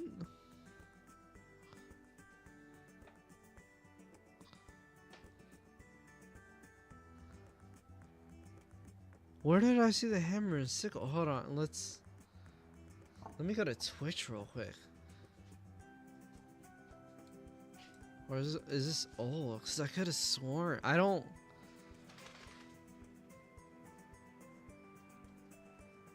Ah, fuck. Look, I'm sure if you looked at his old shit, I'm like 90% sure. I would bet money on it. I would unironically bet money on it. Because I know way earlier it had like a picture of him in a uniform. Primary monkeys? Oh wait, let me hit play on this. There's a lot of people that were critical of me. People have been critical of me because I defended Hassan in a lot of cases. It's because I hear that and I say, yeah, I agree. True. Catch them while they're young, as they say. And protections for workers, like higher unionization. But that's where it stops. I don't agree with the funnel. I just think that that's good. A lighter form, while simultaneously still doing unshaded propaganda that goes beyond democratic ideas. Hell, he's proclaimed it loudly that he is a self-described propagandist. No, I'm a propagandist. Well, no, I'm a propagandist. No, the same. I'm saying I am. Okay, well then, I'm saying I am. I'm saying I am. Propagandist is much more than someone with a bias. It's someone who knowingly lies to further their political agenda. And then I had a terrifying vision. Had I been duped? I wonder if Hassan was trolling right there, like the dog whistle type thing, you know, where he's like, I'm saying on live television that I'm a propagandist, ironically to fuck with this dude, but I am finally admitting I'm a propagandist, but just for fun, but not really, but yes, but we're not really, you know what I'm saying, like just to gloat. Was Hassan presenting a Trojan horse to my community where he was just a left-leaning Democrat like myself? I would do the same if I were him. I would absolutely. That just seems like kind of fun. I don't particularly care for peers. And as he said in the previous video, was funneling them into radicalization and turning them against him. Liberals are some of the easiest to manipulate people on the fucking planet, dude. I learned how much he hates liberals. Dude, I hate liberals, dude. I hate them. I hate them so viciously. Did he secretly despise me this whole time? I'm sorry, dude. I hate liberals so much. Did this man sit next to me for 2 years and pretend to be my friend? Dude, liberals are a burden on this planet, dude. Liberals are the most, like, scummy, vile fucking Why are liberals, man?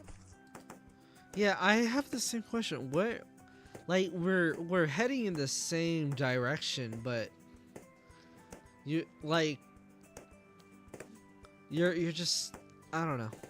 I was gonna try and come up with like an analogy for that, but I don't know.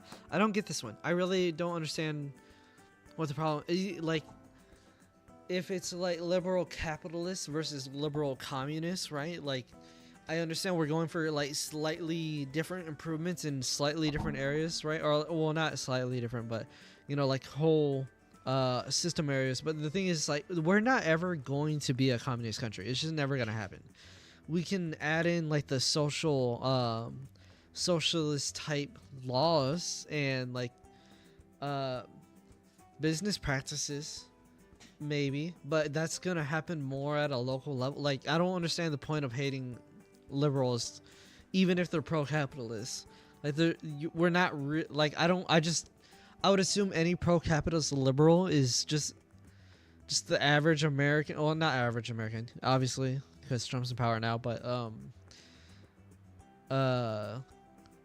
where it's just the average Joe, just like we're not expecting to change the system, but we're expecting to at least change some of the laws or just make it better for all of us. You know what I'm saying? I don't understand the unnecessary liberal hate. I'm confused. Why are they mad? Yeah, I didn't understand that. It's liberals are incredibly stupid and hate these petulant liberals. Well, let's be fair.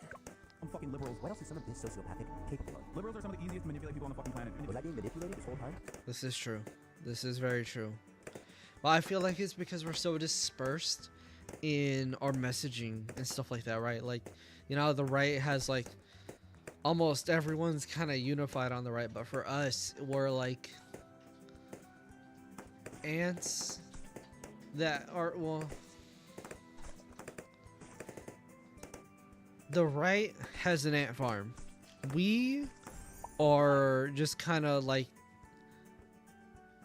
we're just scattered around. Like we're just a messy group trying to find each other. Because you know how ants are blind and then they make a line through smell and then pheromones and all that shit, right? Like we're just a mess. It's so easy for nothing to get done because we're not moving in one direction.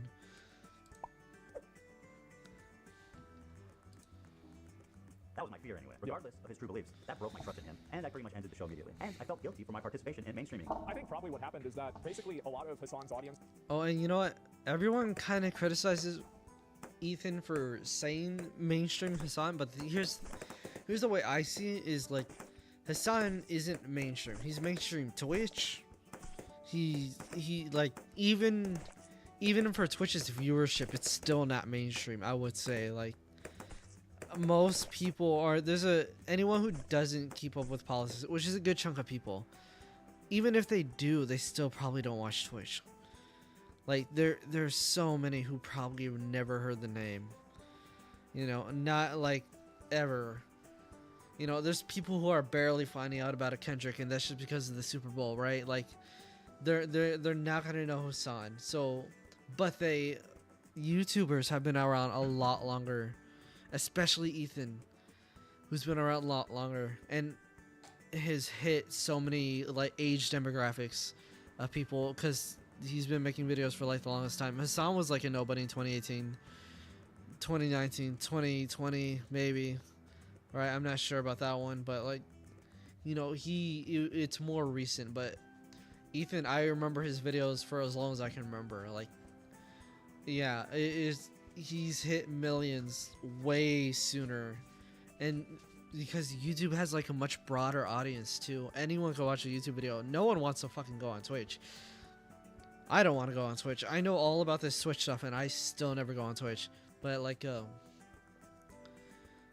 Ethan has a way stronger platform than Hassan. So I think that's what he means. It's like Ethan has reached so many age demographics, and like what his channel had like 5 million subscribers. Even if you include Hassan's like highest live viewership, even his what was it, subscriber count, right, like that are actually paying, versus Ethan's 5 million, which I think that H3H3 channel hit 5 million like 5 years ago, like forever ago. Hassan was still, he was big, but he was not mainstream by any means, but like not even close, so much farther down. 5 years ago he was still chilling with Destiny, barely. Like that's how small he was 5 years ago. 5 years ago Ethan was still major. He's, or at least as far as I remember. But Hassan's YouTube channel, right? Let's go to his YouTube. It's barely at 1.52 million, and that's been since 2018. And all his videos are like in the lower 100,000s. Not to say that it's bad, right? These are like decently, like decently high viewed videos, but it's not like, hold on, because I think Destiny just has around the same rate, if I'm not mistaken. Yeah, like 250,000. Let's go to 150,000. I don't want to watch the video. I just, yeah, see the 400,000s, 200s, that one almost 300. Destiny does not have nearly as many, but I feel like he's harder to digest, especially for a lot of other people. I wouldn't be surprised, but even for Hassan right now, it's just like he's not doing as well as he should, but he's definitely not mainstream. I wouldn't call him mainstream ever. Not until he's like 1 million views every video. You know what I'm saying? Like, then he's mainstream. Were the people that were like super hardcore, like pro, like basically pro terrorism and like pro October 7th, and they viewed Ethan, and because also, if anyone actually ever listens to this all the way through, please let me know if I'm rambling too hard and where. Thank you. his wife was from Israel, they viewed them as like ideological enemies, and that alienated Ethan. That's effectively what happened. That's like, I mean, if I'm looking at this from an outside perspective, that's what I think, that's what seems like is what happened. They went super hard on her. Yeah, basically. Hassan. And for that, I apologize. I should have done more research, and I should have looked more deeply into who I was getting in bed with before they gave me chlamydia. Sorry. Over the past year since the show ended, I continue to watch Hassan platform, promote, and propagandize terrorist organizations. And every time it happened on Twitch, I would say, man, this time surely he went too far. And to keep in mind that promoting the terrorist stuff is explicitly stated against TOS. And it's Thank even you, against TOS in Asmon, the for context of pointing education. that out. It is. It's explicitly stated. You understand? Because the video is taking every piece of a video to fabricate a message you want to say. I could do the same with you and another person. Some of the quotes used in the video were ironic, some were real. I think that there is a degree, and I think that you bring up a good point, that Ethan clearly is a biased actor, and you should look at every clip that he provides of Hassan saying these things and look at it with a grain of salt. I think that that's a completely valid perspective to have, and that's totally fair to say. Fair. And that's why I'm not going off the handles on any one specific thing or whatever. Hold I think on. there's a confluence of things that are coming together collectively. No, because here's the thing. Or at least maybe I misheard it because I was trying to focus on the game too. It explicitly states not necessarily not to support it, but not to even denounce it. So like, it's just, I don't know.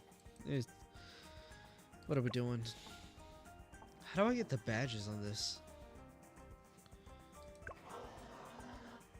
It was too hard. Someone's got to do something. But as the time went on, nothing happened, and his views got more and more radical and more disturbed. I think this was a big mistake. Twitch probably, and I think this is an issue that Twitch is having, is that I think that there's going to be an extreme radical political event that happens in the next 6 months to 12 months. And when that extreme radical political moment happens, you're going to have a lot of extremist rhetoric on the platform that Twitch won't know how to deal with because they've allowed it to get to this bad of an extreme. And that rhetoric will become made mainstream by people talking about how problematic it is. And it's going to cause a mass advertiser exodus, and it will effectively end up nuking Twitch. That's what I think is going to happen. After mainstreaming someone like Hassan. And by the way, when it does happen, everybody in leadership on Twitch is going to get removed. They should have nipped this in the bud over a year ago. But they let things radicalize and get so bad that now it's almost impossible to get rid of it. And also, I think one of the big problems is that some of the sympathizers are people that work at Twitch themselves. Yep. To take this on, and so it was war. Nuclear war. I stand before you following the footsteps of intellectual giants. One thing is nothing but a simple man. Now, I think Hassan's done a really good job mainstreaming himself and like getting involved in like different interviews and stuff. I respect it a lot. Because like, you know, for me, I'm very much more like, you know, closed off and I don't like to do that kind of stuff. I can respect that. I think he's done a great job at it.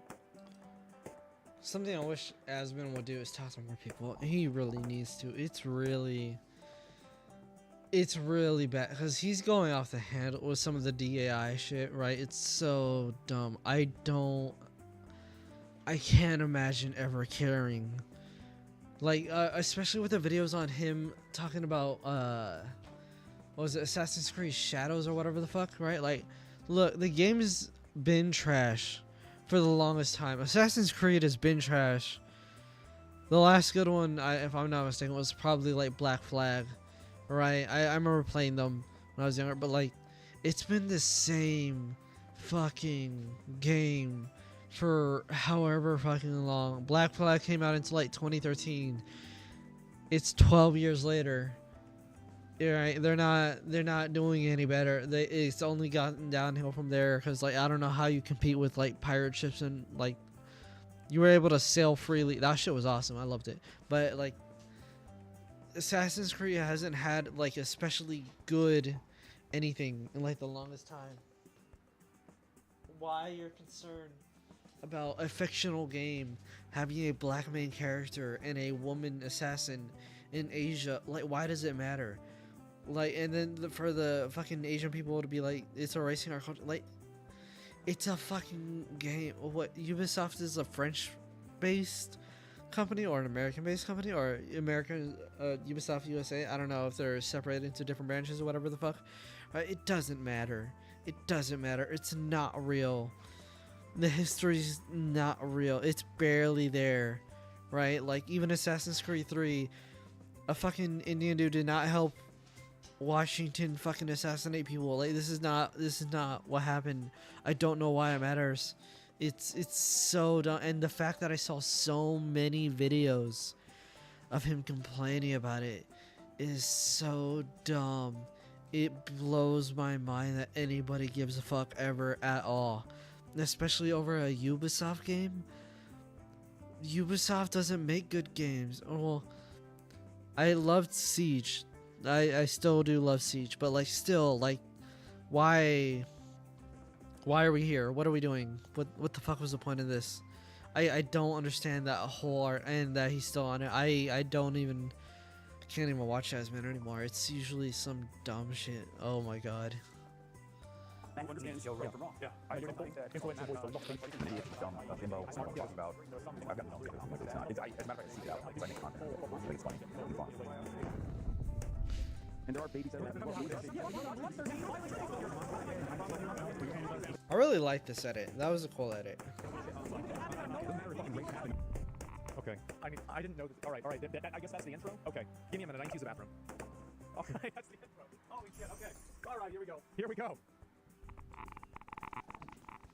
Thank you to ExpressVPN for sponsoring this video. ExpressVPN is an app that lets you change your location. Let's see what you can do with this power. We can sign up for Netflix from a different country, but why would you want to do that? It was $14. It's now $30 in 6 months. Oh, wow. Okay, but it even gets better than that. Netflix and all the streaming apps have different catalogs for each region. So let's say, for example, I want to watch some Dragon Ball Z Broly, but it's not available in the USA. All you need to do is switch locations to Canada, refresh, and boom, that easy and fast, Dragon Ball Z time. I use these websites to help find what I'm looking for. You can type in the show you want, and it'll show you which region to connect to. The amount of content I have access to is insane. It's super easy to use. It's an app you connect to, and then you pick which country you want to connect to. It's that easy. So what are you waiting for? Go to expressvpn.com/h3hd for 4 free months, or scan the QR code, or go to the link in the description. Thank you so much to ExpressVPN. And now, back to our program. Meanwhile, at Twitch HQ, the marketing team is strapped. Here we go. All right. Now, I'm going to be honest. What's going on, Israel and Palestine, I got a general idea, but I got pretty generic opinions about that. Now we're getting into the part that I'm interested in. Yeah. Here we go. Hey guys, you got a new advertising vertical. My friends at Twitch headquarters, the executives, the influencers, Hassan, nice to see you, Brogan. Oh, front row. I am here to present to you an extraordinarily exciting opportunity. We have not tapped this market yet. Now, don't panic, okay? Because you're going to want to panic when I tell you, but listen and learn. Who's billions of dollars, eager to spend it? And what, people are too cowards? You know, I'm realizing more as I do this stream and do this commentary, right? This is my first time doing, I think, something like this. I'm realizing a lot of Hassan's tactics as I'm doing this. Not because I'm necessarily employing them, but I'm understanding where they might be coming from now. And yeah, no. I just wanted to put that out there. I don't know why. Reach out and take the money? Who is it? Herod. Who should I take? Boomerang? Nah. Herod. Twitch is perfect. You can broadcast it straight into the veins of 18 to 35-year-old men. So here's what I would suggest. Okay. Hassan Piker. Okay. Yeah, we'll get drinks after the show. No, you. He's such a great. Sounds pretty good. You. Give it up for Hassan Piker, everybody. Happy birthday, It's a lot buddy. of terrorists. This dude can package anti-Semitism and anti-Americanism like nobody else. In fact, you guys got him on the front page, and he's doing terrorism for free. Basically. Even as somebody who's a very big fan of America, I think America's the best country in the world. I do think that you should be able to package anti-Americanism however you.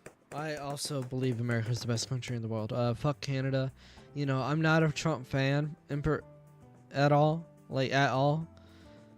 But I kind of find it funny, and I think it's kind of based who takes over Canada just for fun.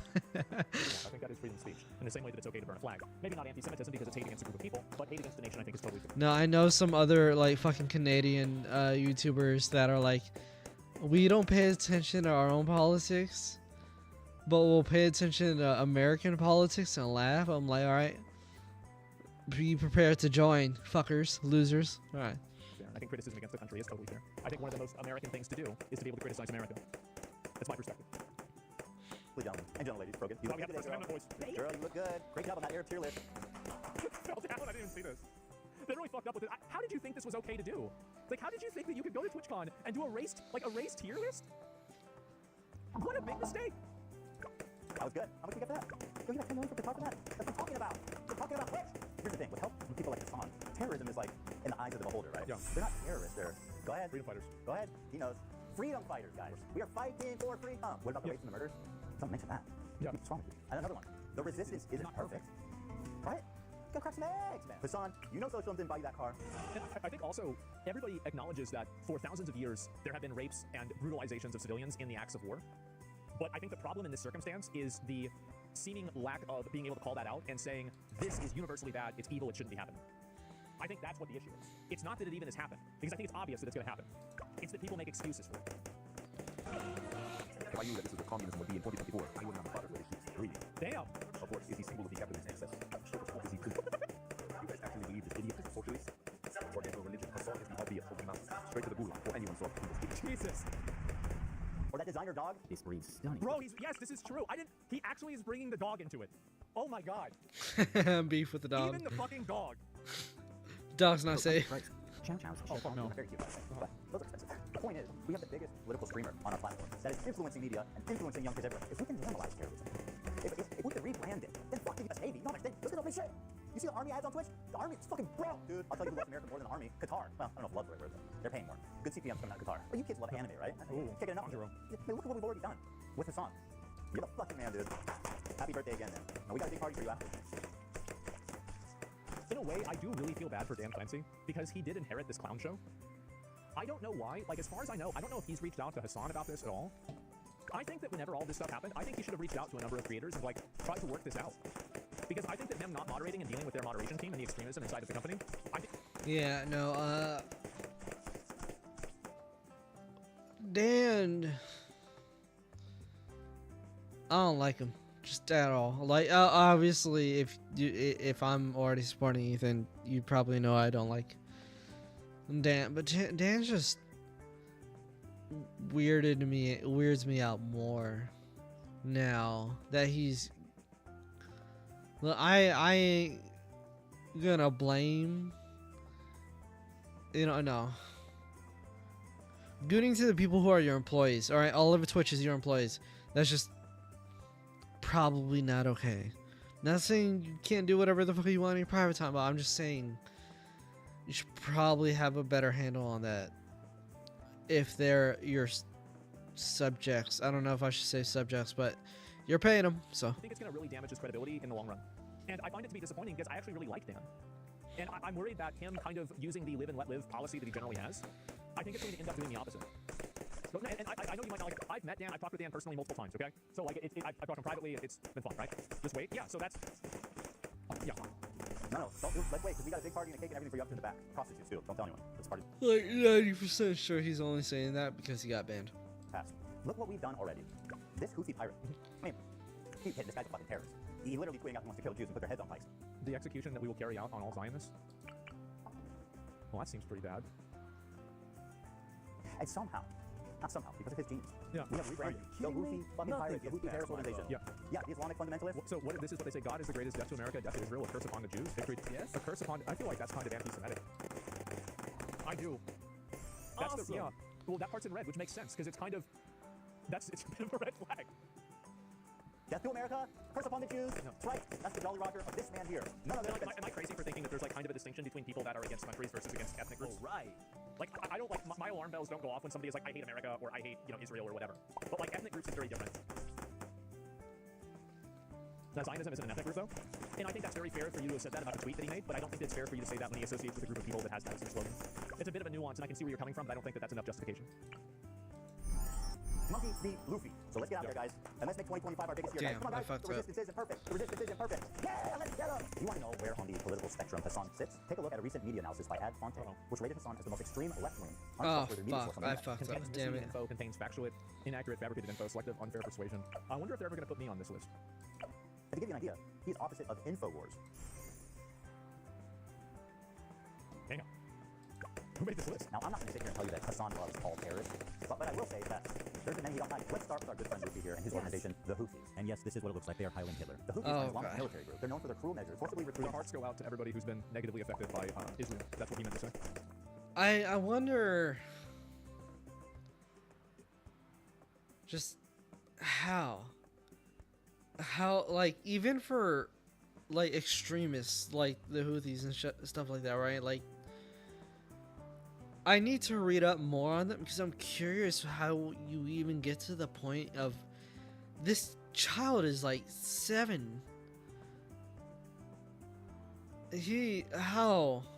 What's the point? Why even? Like, I don't understand. I'm gonna put this also on my fucking sticky note. Read on Houthi history. God, I'm gonna have so many books I need to fucking read. I'm curious as to how you even get to that point. Not because I'm not gonna read about it because I support it, but just I actually didn't criticize, and I just gotta know. I'm so curious. The terrorist guy. I actually think that it's a good thing because I want to hear from those people. Like I want to see CNN interviewing. I'll make a video what on they're it. saying. The problem is that it was conducted in a way that seemed to enable the behavior and justify it, rather than put it into a context that is educational and journalistic. And can you guys see kind of what the difference there is? Because I don't want to have people that can't talk to, like, I like the idea of being able to talk to a person who is an extremist or a radical, and I don't want the idea that you can't talk to them to be a factor. I hate that mindset, because I think that mindset is how you get echo chambers, and that's how you get censorship. So hopefully you can see, like, the context of this, right? Also set up landmines in agricultural spots, making the field virtually... Yemen army removes 300 Houthi landmines? How the fuck did they have 300,000 landmines? Holy shit, who's giving them money? Probably the US. Making the field virtually work. Iran? Women have Okay, wait, it's actually not us this time? Of course, is punishable by Really? That lines up with leftist values. Now, just how little rights do women in the Houthis Yemen have? Well, according to this, there's been 1,181 violations committed by Houthi rebels. 1,181 violations against women, including torture, rape, and murder. The Houthis sure seem like assholes. Yeah, these guys seem like real dicks. Against women, including torture, rape, and murder. Yeah, it's so, kind of bad. not great. The Houthis have a very wholesome flag, as you can see here. It says, translated, Allah Akbar, death to America, death to Israel, and a curse upon the Jews. And that's all of them, not just the ones in Israel. And of course, victory to Islam. I get amused when these terrorists are like, why do they hate all Jews? I don't know, maybe this is like me opening a can of worms. Like, why do they hate all of them? Is it like some like ancient Bible thing, or like a religion thing, or what? Probably a Bible thing. Okay. It's their war. It's the war enemy. Yeah. We hate Jews. We want to kill Jews. And then people are like, you're fucking racist for saying that they just want to kill Jews. You're a terrorist, man. What you meant to say is that, and the problem is that there is a degree, and I think that there is a consideration that criticism of Israel is oftentimes intentionally misinterpreted as anti-Semitism. But the problem is that the opposite is also true, is that criticism for Jewish people is disguised as criticism for Israel as well. So there's like a lot of intellectual dishonesty that goes both ways. Is Muslim. Just you're not thinking deep enough about this topic. My criticism of the Houthi slogan, do not factor into what they are doing towards his anti-Semitic or contextualizing matters. Yeah, it's really interesting because like that is such Western-focused propaganda. Like for a Palestinian to arrive at anti-Semitic opinions, okay, they don't need to read my Kampf. It still doesn't make it good, right? I mean, like. Oh, I almost forgot the most fun one. They brought back slavery. Oh wow! His Houthis restore slavery in Yemen? Well, that must save a whole lot of money. That lines up with leftist values. All right, so these guys are clearly the bad guys. So my question is, how does Hassan cover such a genocidal, violent, misogynistic, homophobic, terroristic organization? Oh, you want to see a Houthi musical? Sure. These were the people that the Saudis were killing, by the way, just so you know. These fucking musically gifted individuals. Yeah. Oh shit.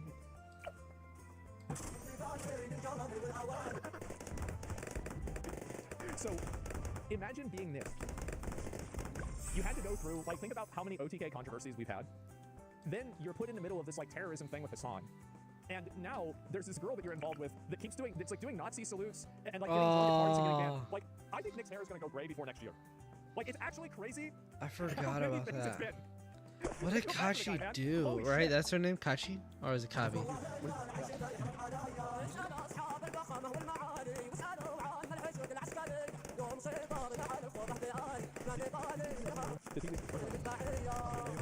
Leave me alone with the video, with the propaganda video. There was actually a video game I was gonna play. So like these guys made a video game where it was basically all about killing like other people. Like it's basically like a pro-terrorism video game. And a friend of mine linked it to me. I forgot I can prioritize. And I looked it up and I would have gotten banned if I played it. That's why you're right, my friend. Hassan displays straight up terrorist propaganda without even being there to analyze it. Surely this must be against terms of service, which does not allow content that depicts, glorifies, encourages, or supports terrorism or violent extremist actors. For example, displaying or linking terrorist or extremist propaganda, even for the purpose of denouncing such content. And I think this is the problem that now Twitch has run into, is that they've turned a blind eye on this stuff. And so because they've turned a blind eye on it, every single time that somebody gets banned, all of this stuff gets brought up again because it's such an obvious example of them not enforcing their rules. It's the consistency, right? Yeah. Okay, but what's the rule for endorsing it? Is that okay? The answer is yes. As Hassan was never punished for its blatant violation of Twitch community guidelines. Got it. So denouncing terrorism is bad. Don't do that. Endorsing terrorism is good. Okay, got it, Twitch. Make it a major world war.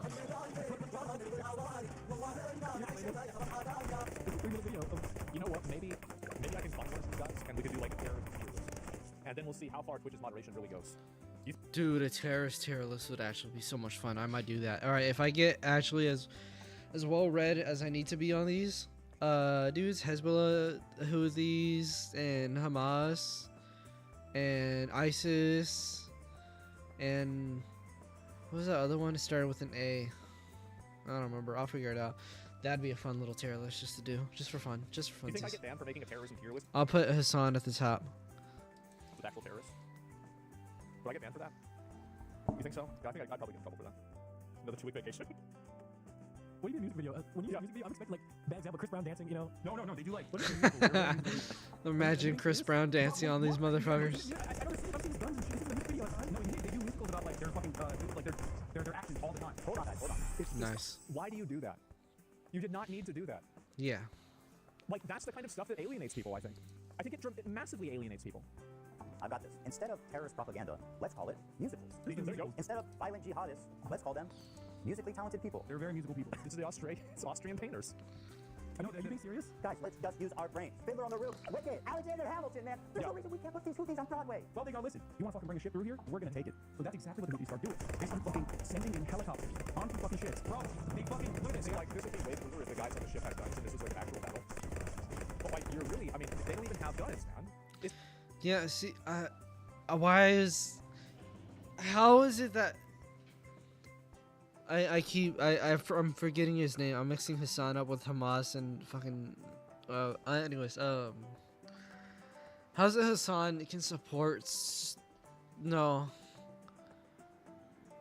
I don't get it. It's like, how you can so blindly, railroad this idea that every time you support a team of people just shooting unarmed people and going after unarmed people, there's no fairness to it. I don't get it.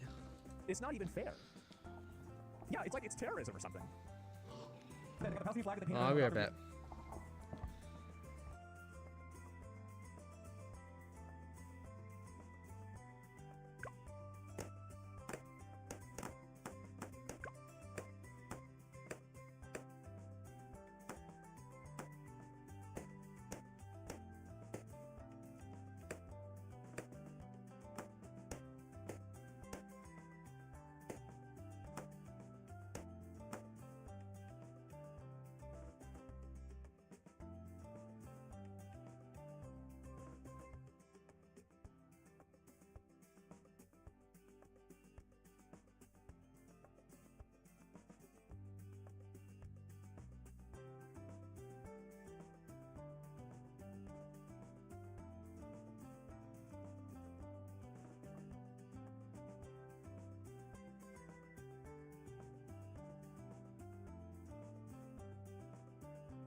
Alright, I'm back. Sorry. Being black, they fucking overtake. They start overtaking their smartphone. They are. And they're like, guess what, dog? No more trade to Israel. If you are sending ships into Israel, if you are owned by an Israeli I've heard that there are like Russian billionaires that apparently are like, I don't know if this is true, but they're like taking their own ships out so they can blow up these pirates. Just, I guess, for fun.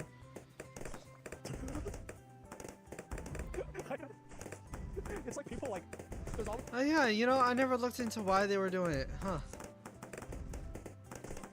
He's a bigger fish, man. It's like this is Florida, yeah.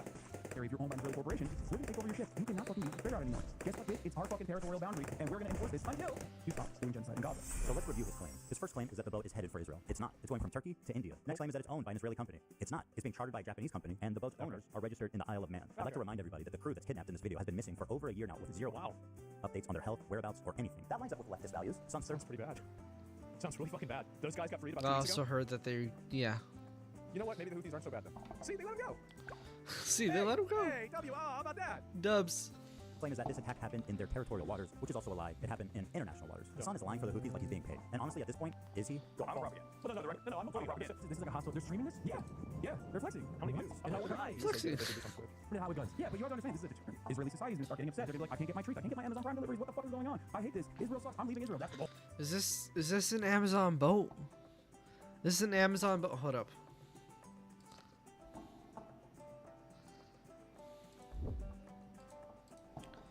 Amazon. Oh, fuck. Freight boats. Well, an Amazon boat would clearly have Amazon on it. Just putting that out there. Amazon. Amazon. That one's not Amazon. Amazon freight. Amazon. That one looks Photoshop, not gonna lie. This one looks real. Amazon. Amazon. Amazon. Wait.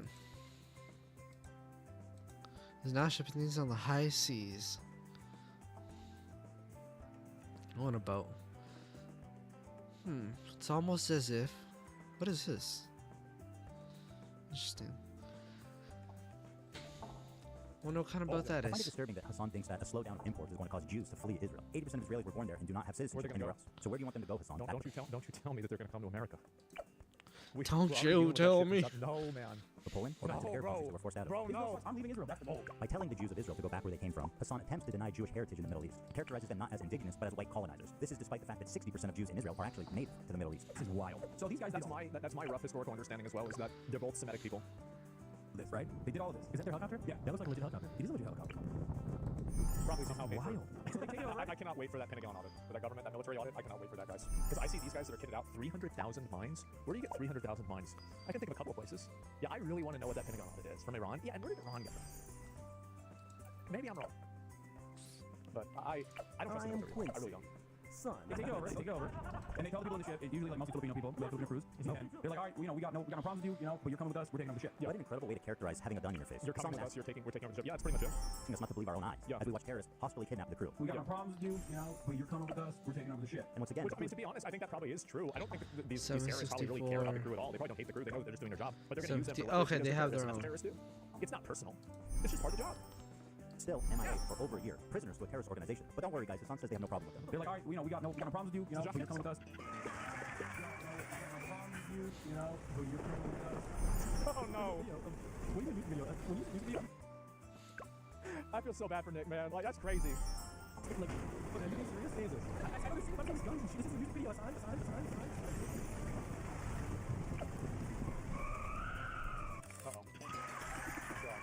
I bet Hassan's friend really appreciated being fed terrorist propaganda on camera. Let's see what he had to say. Hell, even a couple days ago, I was hanging out with my buddy Hassan, and this guy unironically put a terrorist propaganda music video on and then left the room. Left the room? And I was just like, and the thing is, like, in hindsight, it's hilarious. You know? But at the same time, I'm like, what is going on here? This is wild to me. Yeah. But like, I just like.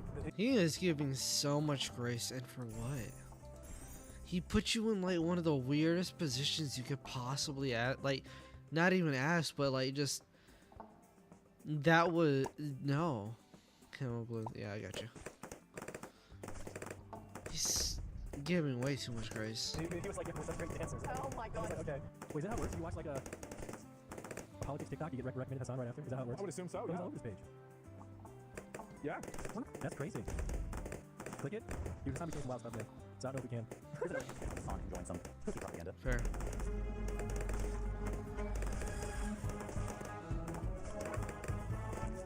I like that he's just sitting alone in his room, eating food, watching propaganda videos. It's just kind of crazy. Like nothing. Did you know that I actually have a pin? I don't know how I got this, but somebody gave me this. Maybe it was in like my PO box or something. I have a pin from one of these terrorist groups downstairs. Yeah. Because I remember, like, whenever this conversation came up, I was like, wait a minute, I think I've seen that before. And then I went downstairs and I was like, wait a minute, what is this? How did I get this? How can they not agree with the movies when this is the kind of music video they're coming out with? They got a beautiful voice too. Yeah, Israel's been real quiet since this dropped, dude. The fucking mixtape. Oh, Hassan, my It's just like, I think it just makes it look so bad to say that because it's so obvious that you're. It's so obvious what you're doing, Yeah, right? he's With a just mixtape, kind of like, poking imagine if I was around. doing this with like I don't know, Like a fucking with Nazi thing people. or anything else. Like I would be down so fast. Yeah. I would be done. So everybody would be saying this is yeah, that'd be a 30-day, man. Like I'd be on like an indefinite, and I'd be on vacation. But yeah, a mixtape, bro. Like. What is it?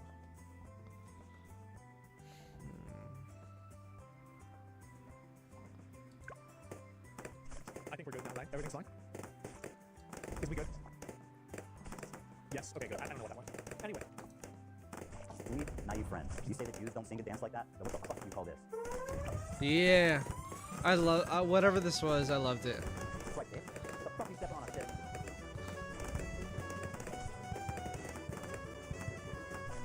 Yeah, Israel been real quiet. I'm not gonna say I'm just not. I unironically, I don't know if it was the kid that was singing, if he actually put that audio on. I enjoyed that part a lot. Wait, this is the actual audio? Yeah. Got a beautiful voice too. Israel been real quiet since he's dropped it. You gotta admit that this is really fucking entertaining. Yeah. This video is fucking funny. Oh, I know, he was talking about the whole video. It is, but like, I enjoyed this part. I did. Anime intro? Yeah. He's been real quiet since he's dropped it. Now we come to our sweet, beautiful, cute little TikTok twink. This hairless young man is the fantasy of every queen and twix and all the boys and girls on TikTok. He's cute. He's got a mustache. He's a freedom fighter. Beautiful eyes. They call him Kim Hoofy Chalamet because he's a hoofy. Can I put him all the way back here? What do you mean? I'm gonna risk it. Of course I'm about to have it. I'm a journalist, okay? This is journalism. It's so weird. It's so weird. Motherfuckers want journalism, and when I'm trying to do journalism, they go, "Why are you doing that, bro? You are going to get banned." I think it would be ridiculous to do that. Hassan now has the okay, yeah, I to can. express his journalistic chops, to get his boots on the ground and show us just how good of a reporter he can be. I'm doing journalism, chat. Does he know what One Piece is? He's been watching it since he was a kid. No way! Yeah. Sick. Yes. Yes. He love you too, man. Big time. Yeah. I love you so much. We're big fans. Oh god. See, I did try to defend this, right? I did, because I was like, okay, well, I think you should be able to talk to anybody you want. But man, bringing him on and saying I love you, that's a lot, right? Yeah. I mean, it's not really an interview, is it? No. I know the knife. The knives are sick. What's up, the knives? Know the curved knife. If one of those knives comes out, apparently it's not going back until it has run on it. Oh, okay.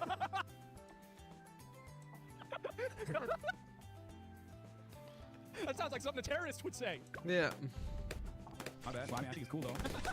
That's so crazy. But they just That's crazy. Yeah, Yeah. I don't understand. The crews on these ships and they like win them over with their charm and they make them hate America and the US government. Come on. I'm a journalist, okay? This is journalism. It's so I didn't weird. mean to It's so do weird. that. Motherfuckers want journalism, and Oh I'm trying to shit, do I journalism. forgot They go, about why are you that. doing that? What do you mean? I'm just chilling. We're just having it. We're just vibing. Oh, okay, it lasts. Hassan uncritically interviewed this kid for about an hour. It was the most brazen display of disgusting terrorist propaganda that I've maybe ever seen in Western media. What happened to, does he know what happened to any crews? Like I heard Hassan almost asked a good question, but it's actually That is a good question. Yeah, whatever happened to the crews? Where'd they go? into the most obscene part of this interview. He's saying he hasn't spent much time with Chinese people, but one of the captain was Chinese and he did club with them and he danced to music with them and he was vibing, so he likes them, yeah. So, I mean, what? That's so crazy. So they're just chilling with the captains? Like, I don't understand. Ask yourself, why is he able to hang out with the captain and the crew of this pirated ship? Why would he even have access to that? Hassan knows wonder why. Of course, he is a hoofing terrorist. Instead of challenging him and demanding more details about these kidnapped and missing people, he just runs defense for this guy, acting like he doesn't know why that would even happen. He's saying that they win over the crews on these ships and they win them over with their charm and they make them hate America and the US government. That's so funny. It is super funny. Well, I'm sure that probably happens because if it doesn't, maybe they kill you. I don't know. I mean, that's, yeah. I mean, if I got kidnapped by these guys, I would try to get along with them too. To be fair, I would. Because if I'm going to be stuck here for like a year with these clowns, I would try to get along with them. But they are terrorists, right? I mean, everyone knows this. We all know this. Damn. The idea of kidnapped crew members Don't get were shot, yeah. forced, probably at gunpoint, to do some death to America and maybe some curse upon the Jews. And frankly, the callous disregard for the well-being They of don't the even have any soda. They just give them water? Oh yeah, that's the real torture for him. Even for somebody that loves terrorists. That's so funny. there a KFC there? They're everywhere. I don't think there's a KFC in Yemen, dog. Yeah. How often do the hostages get KFC? Ask him. I want to know. He says they have to. Oh, they do have KFC in Yemen? That's crazy. Okay, that's sick. Is there a KFC in Yemen? No way, dude! Holy fuck! 0? There's a KFC in Yemen! He's just like us! Dude, Asmon would die. Like, no, he wouldn't even get tortured. He would kill himself. Just if he didn't have access to Dr. Pepper and he was forced to drink water, he would literally. He wouldn't even kill himself. He would just not exist. He would poof. People and then rape and murder them? Does he do that? I don't really watch One Piece. Does he do that? No? No. He don't. Back after this interview, That's and next Hassan season. went immediately into damage control to rewrite history. He said that he was just simply a Yemeni person and not a Houthi. Yeah, I mean, we don't even know if a Houthi or not. He's a teenager in Yemen. The dude is neither a Houthi, nor a terrorist, nor a pirate, is not a Houthi rebel. They didn't fucking call him a Houthi either. You wanna know why? Because he's Didn't not one. hard to do a video about it. Look at the fucking subtitles. Being a proper journalist, you get on your knees and suck their dick for about. Yeah. Oh god. He's not a Houthi himself. He's not a pirate, but, you know, I don't think he's not a pirate. He has reiterated the position. He is not a Houthi. Trust me, bro, I'm not Houthi. Be for real. You sucked him off the entire stream. Not even a Houthi militant or anything like that. When I interviewed the dude, who they still to this day call a Houthi terrorist, Tim Houthi's not even a fucking Houthi. I thought he wasn't a Houthi because he's not. No, he was just a fucking Yemeni TikToker. Random fucking Yemeni teenager. Didn't you brand it as him being a Houthi interview, though? Bro, are we about to have a Houthi rebel on stream? Yes, brother. Yeah. Ooh. What do you mean? All right, let's just take Hassan's word for it and assume, okay, this kid is not a Houthi rebel. He's just some ordinary Yemen teenager. Let's go ahead and take a look at his social media and see if that lines up. All right, let's see here. Oh shit. Uh-oh. Uh-oh. Oh shit. Can you believe this guy would use AI? That's so unethical. He will burn in the coming hours, ready for sacrifice and eager for martyrdom. Ready for sacrifice and eager for... Oh, okay. Where's the spot? Sounds good. Just the average guy. Talking about football, here he is singing a song with the words, "Do you threaten us with what we are waiting for, son of a Jew?" Meaning of Houthi is a title, and it's not something to fear, but for the Jews. They are very afraid of this title. The execution we will carry out on all Zionists, with the lovely depiction of a man impaled through his asshole and out of his mouth with a pike, or how Hassan likes to say it, a pike for a pike. Okay, why would he retweet this article called Houthis use social media to boost? So he's retweeting an article that's categorizing him as a Houthi, that has him as the front page image, but he's not a Houthi? Huh. Boost global prominence and support. Israel falls, with in Operation Tel Aviv, they got the drum. Israel falls. No Israeli defense can stop. The ship bombed and sank. You know the red arrow is supposed to be a cool. Red arrow. Bro, Gen Z terrorists. Oh yeah. The world is not ready. It does look like a butt plug. Cool military Hamas thing. This is a butt plug. Just saying. To every Zionist, I will put this into your stomach. And let me say, Jew and Zionist is clearly interchangeable. Let me get my food real quick.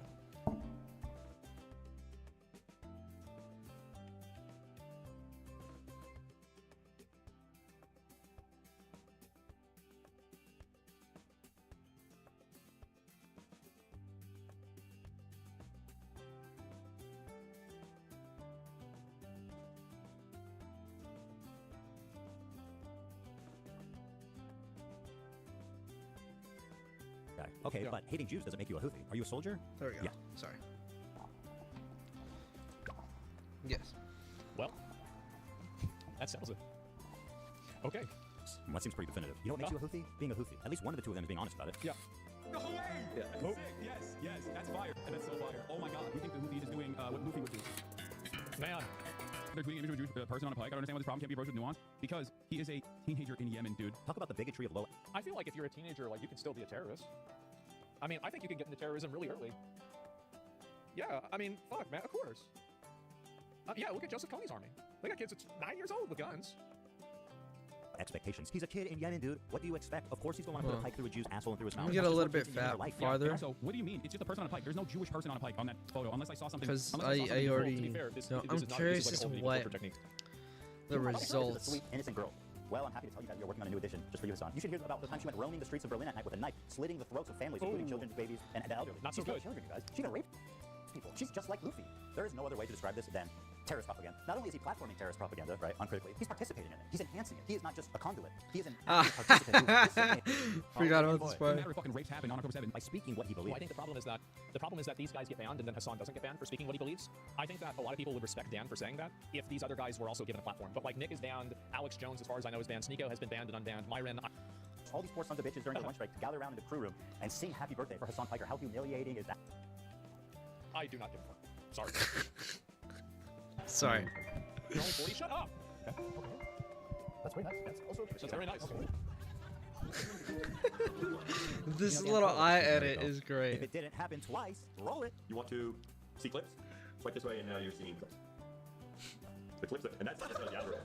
First of all, it's gross enough you're a creep, but what an incompetent idiot you are. You're I don't think it's gross to just look at girls. I don't think it's weird. Like, I don't know. Maybe it's just like. It's not weird, but it's bad that you're a severe gooner on while you pretty much own them.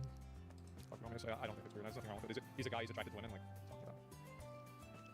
CEO of Twitch, and you get caught with the fucking. He's like 70. Yeah, I know. When I'm 70, I'm gonna do the same thing. Yeah, I'm gonna do the same thing. I'll say right now. Bro, what? Yeah. Fair though. Fair. Hopefully. I mean, there's yeah. I mean, like these are adult women, right? Oh, there's Rogan. Which, by the way, I found this to be kind of odd. I met Rogan IRL, and I talked with her. She was very nice. Huh. It's always weird to talk to people that have like these personalities online. Yeah, I'm sure. Yeah, she's very nice. I got along with her. Everything's fine. And then some crazy shit like this happens fake. Yes, yeah, but I'm just saying. Trip to Home Depot and buy some rope. She's one of Hassan's main moderators. She's leading great discourse like Arabs are so scary. He's so Islamophobic, actually racist. Never again. Ethan's Islamophobic for saying don't kill civilians. Yeah. She has zero talent. She has 100 concerned viewers. Somehow she goes on the homepage. She won awards. Nobody's watching her. Nobody cares. Why is she relevant? We don't know. I think that obviously, it's very obvious to me. Like, they're trying to put her up there because she's like an ethnic minority. I mean, sure, of course that's what's gonna happen. Important for me to show I you. mean, they literally even said that, right? I mean, they've said that. That's why Twitter.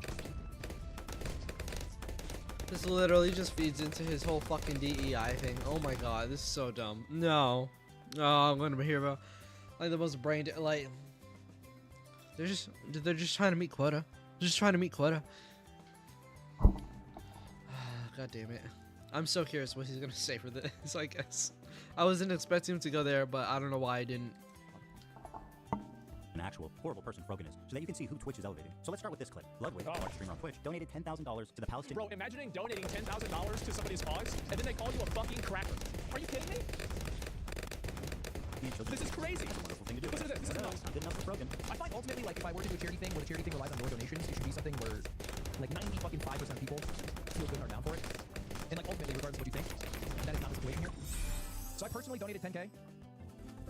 Because I think it is worthwhile. I love watching Ludwig try to navigate these different social situations because it's so fucking obvious that he literally just wants to make money and make content, not have anything to do with any politics or anything like that. But then all of his friends constantly get him into situations that are political. Like, he legitimately, I think he does care, but I think that he realizes that doing it is something that is bad for his brand, and so he doesn't want to do that for business reasons. And I find it funny to watch it happen because... Hold on. No. Well, maybe yes for this particular situation where he just donated to Palestine and just kind of left it alone. But he wasn't really necessary in this drama, and he still inserts himself for no reason to correct a year that what year Frogan won loser of the fucking year twice, whatever the fuck, right? Like, you say you're giving him grace, and you know you're giving him grace because it's like a he didn't need to add in anything at all whatsoever, and he tried to pull a fucking gotcha on. It wasn't 2023, it was 2021 and 2022, not 2023, 2024, whatever the fuck, right? As if it mattered. And then try to discredit Ethan because it was then Ethan shows that you can just look up the picture, right, of Frogan Rising Star of the Year, and it just popped up, but try to like discredit him and say it was like a Destiny thing. But I don't know, it's just you can give him that, you can, for this situation only, like, he doesn't want to be in politics, but he's just trying to do a good thing. But for the rest of it, no. As you can tell, he's so stressed out. He's like, I have to fucking say something and have an opinion on this. And he does not want to have an opinion on this. He doesn't want to move it at all. He's so stressed. It is. He's pussy? No, he doesn't. He just simply doesn't. Listen, he is just because pussy. somebody doesn't want to be a martyr for your cause doesn't make them a pussy, okay? No. Either Frogan. No. Have you guys got some extra... Asmon. Brett, I would recommend you But in fairness, he's your friend, probably. I would assume, so whatever. I'll hold it against you. No thanks. Not It's too what I hard. say, you know what I mean? That's why it's the difference. This is a cracker cake. Between, like, hey, I can put my money where my mouth is, but I don't need to put your money there. I don't need to enter a fucking skill bait. This is not your part. Not this. I know Arabs are dying, but you know, not gonna say don't. Yeah. Do whatever you want. Me, I donated $10,000, but I'm not gonna promote it. Here it comes. Just don't say you donated $10,000. Like, if you're not actively believing, if you don't believe in the cause, and if you're not against genocide at this point, like, keep your fucking money. Keep your $10,000. She's turning away the $10,000 on behalf of the Palestinians that are, like, getting bombed. Yeah. She's from Detroit, too. And turning away. Oh, no, not Detroit. Fuck. I'm sorry. I almost slandered Detroit right there. Michigan, in particular. I don't know if she's from Detroit, but actually, let's look it up real quick. I'm just curious. I'm gonna look it up with my phone.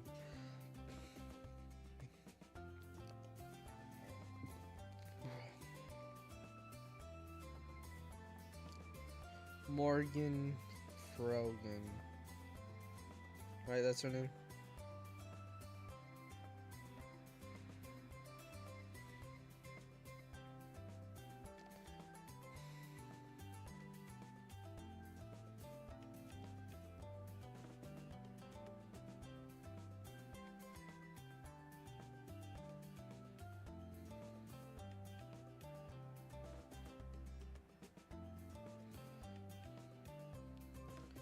Dearborn, Michigan. How close is Dearborn to Detroit so I can slander them just for fun?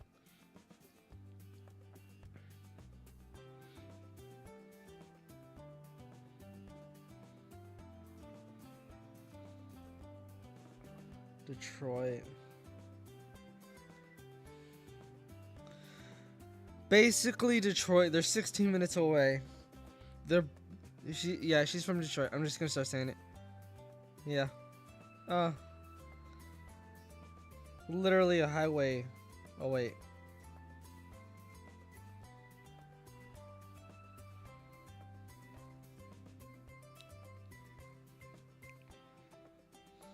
Detroit looks cool, kind of.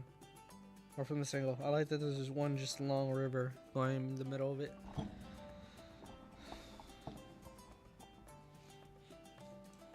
She's like, no, they don't need your $10,000. That was like the cracker part is like, okay, yeah, it's just stupid, right? But like, you're turning down their money. How do you do that? Oh no. Keep your little company. Like, wait, most like congratulations. But I refuse to give her the title of half white. She is just white. She is just a white woman. That is it. She is from Detroit. I don't care. She's just a white bitch. That's all she is. Imagine being Frogan, a leftist living in LA in comfort, begging for her rent money and telling displaced and famished Palestinian children, no kids, you need to... Emergency rent. I would never. Maybe. 1400. Well, actually, this less than mine. Never mind. Whatever. 10,000 back. Ludwig didn't pass my He didn't mean it. test. Keep your fucking money. Oh my god. I have no faith at all for any fucking folders. Just thank you so much. I will never have any fucking faith for any fucking folders. If you want to go serious, who fucking is? I won't be able to get. Oh my god, I'll fucking scenario on film. Fuck you. I will be able to get. And I hope you get health insurance to get back to fucking America. This clip obviously made the rounds on social media and rightfully outraged a lot of people. Here's how she responded the next day. I hope you get PTSD. Grace? And I hope you get no health insurance to get back to fucking America. She looks like just such a fucking goblin of a person. Jesus Christ. Like, she just... ill. I don't know. I don't like anything about her demeanor right now. Ill. Yeah, if they posted it in my head, I'm like, based? Based? Based? Based? Like, am I supposed to be like, I'm not walking back at it. I still fucking agree with it. Based? Mark defines Frogan only community because she knows that Twitch will do nothing to moderate her. Despite all Ed is classified as a protected group, including its own community guidelines. By the way, there's more. Okay, 60 people. 9/11 nation to Raph and Capri. If we get to this goal by 9/11, Capri, Raph, and I will make the Twin Towers out of a stacked cake, and we'll make an airplane, and we'll recreate 9/11. To be fair, this is again something that I'm not even going to pretend to moralize about this. Yeah. You know, the Ash Ketchum catching the illegal aliens with Tom Homan. I've had a number of jokes that I think are a lot worse than this one. I'm not even going to begin to try to talk about how bad this is, okay? We're not going to pretend. This tweet was the final straw for me. You'll notice the date is October 7th, 2020. Yeah, this one was really bad. But yours are funny. I think they're funny too. I do. I think that I'm funny. My terrorism, like dark humor jokes, are way better than hers. Look, if she wants some better terrorist jokes, she can just hit me up. I'll come up with some good ones, okay? 3. The morning of the massacre, at 5:30 a.m. Pacific. 5 in the morning. At this moment, Hamas militants had infiltrated a music festival and several kibbutzim, where they began their wanton slaying of civilians. Here's what she tweeted. Leftists preach and foam at the mouth at the thought of a revolution happening in America. But as soon as it happens in the Middle East, what they're doing is wrong. It's not what she said, it's when she said it. Well, she's obviously referring to what happened on October 7th. It's not like this is random, right? I mean, she obviously meant that. But yeah, I mean, I think it's a lot harder to get people to agree with you whenever you're killing and raping civilians.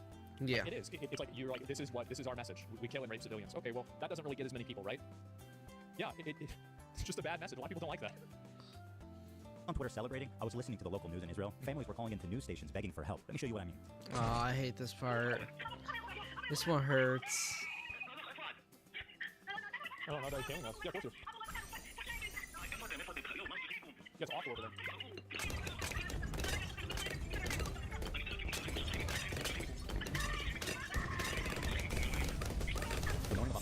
Israelis were listening to calls like That this all hurt. morning long. That one hurts every single Israel time. should have moved on years ago to another profession, but for some reason Twitch is obsessed with just keeping your life sad. support. To be fair, both of these events were not Twitch events. And I can't believe it. Just blows my mind. Even for popular, I hate people. Oh my god. You know, this just loops around. So I just fucking hate people. It's done for popularity. That's what this is. That's what Twitch is. You know, it's just like,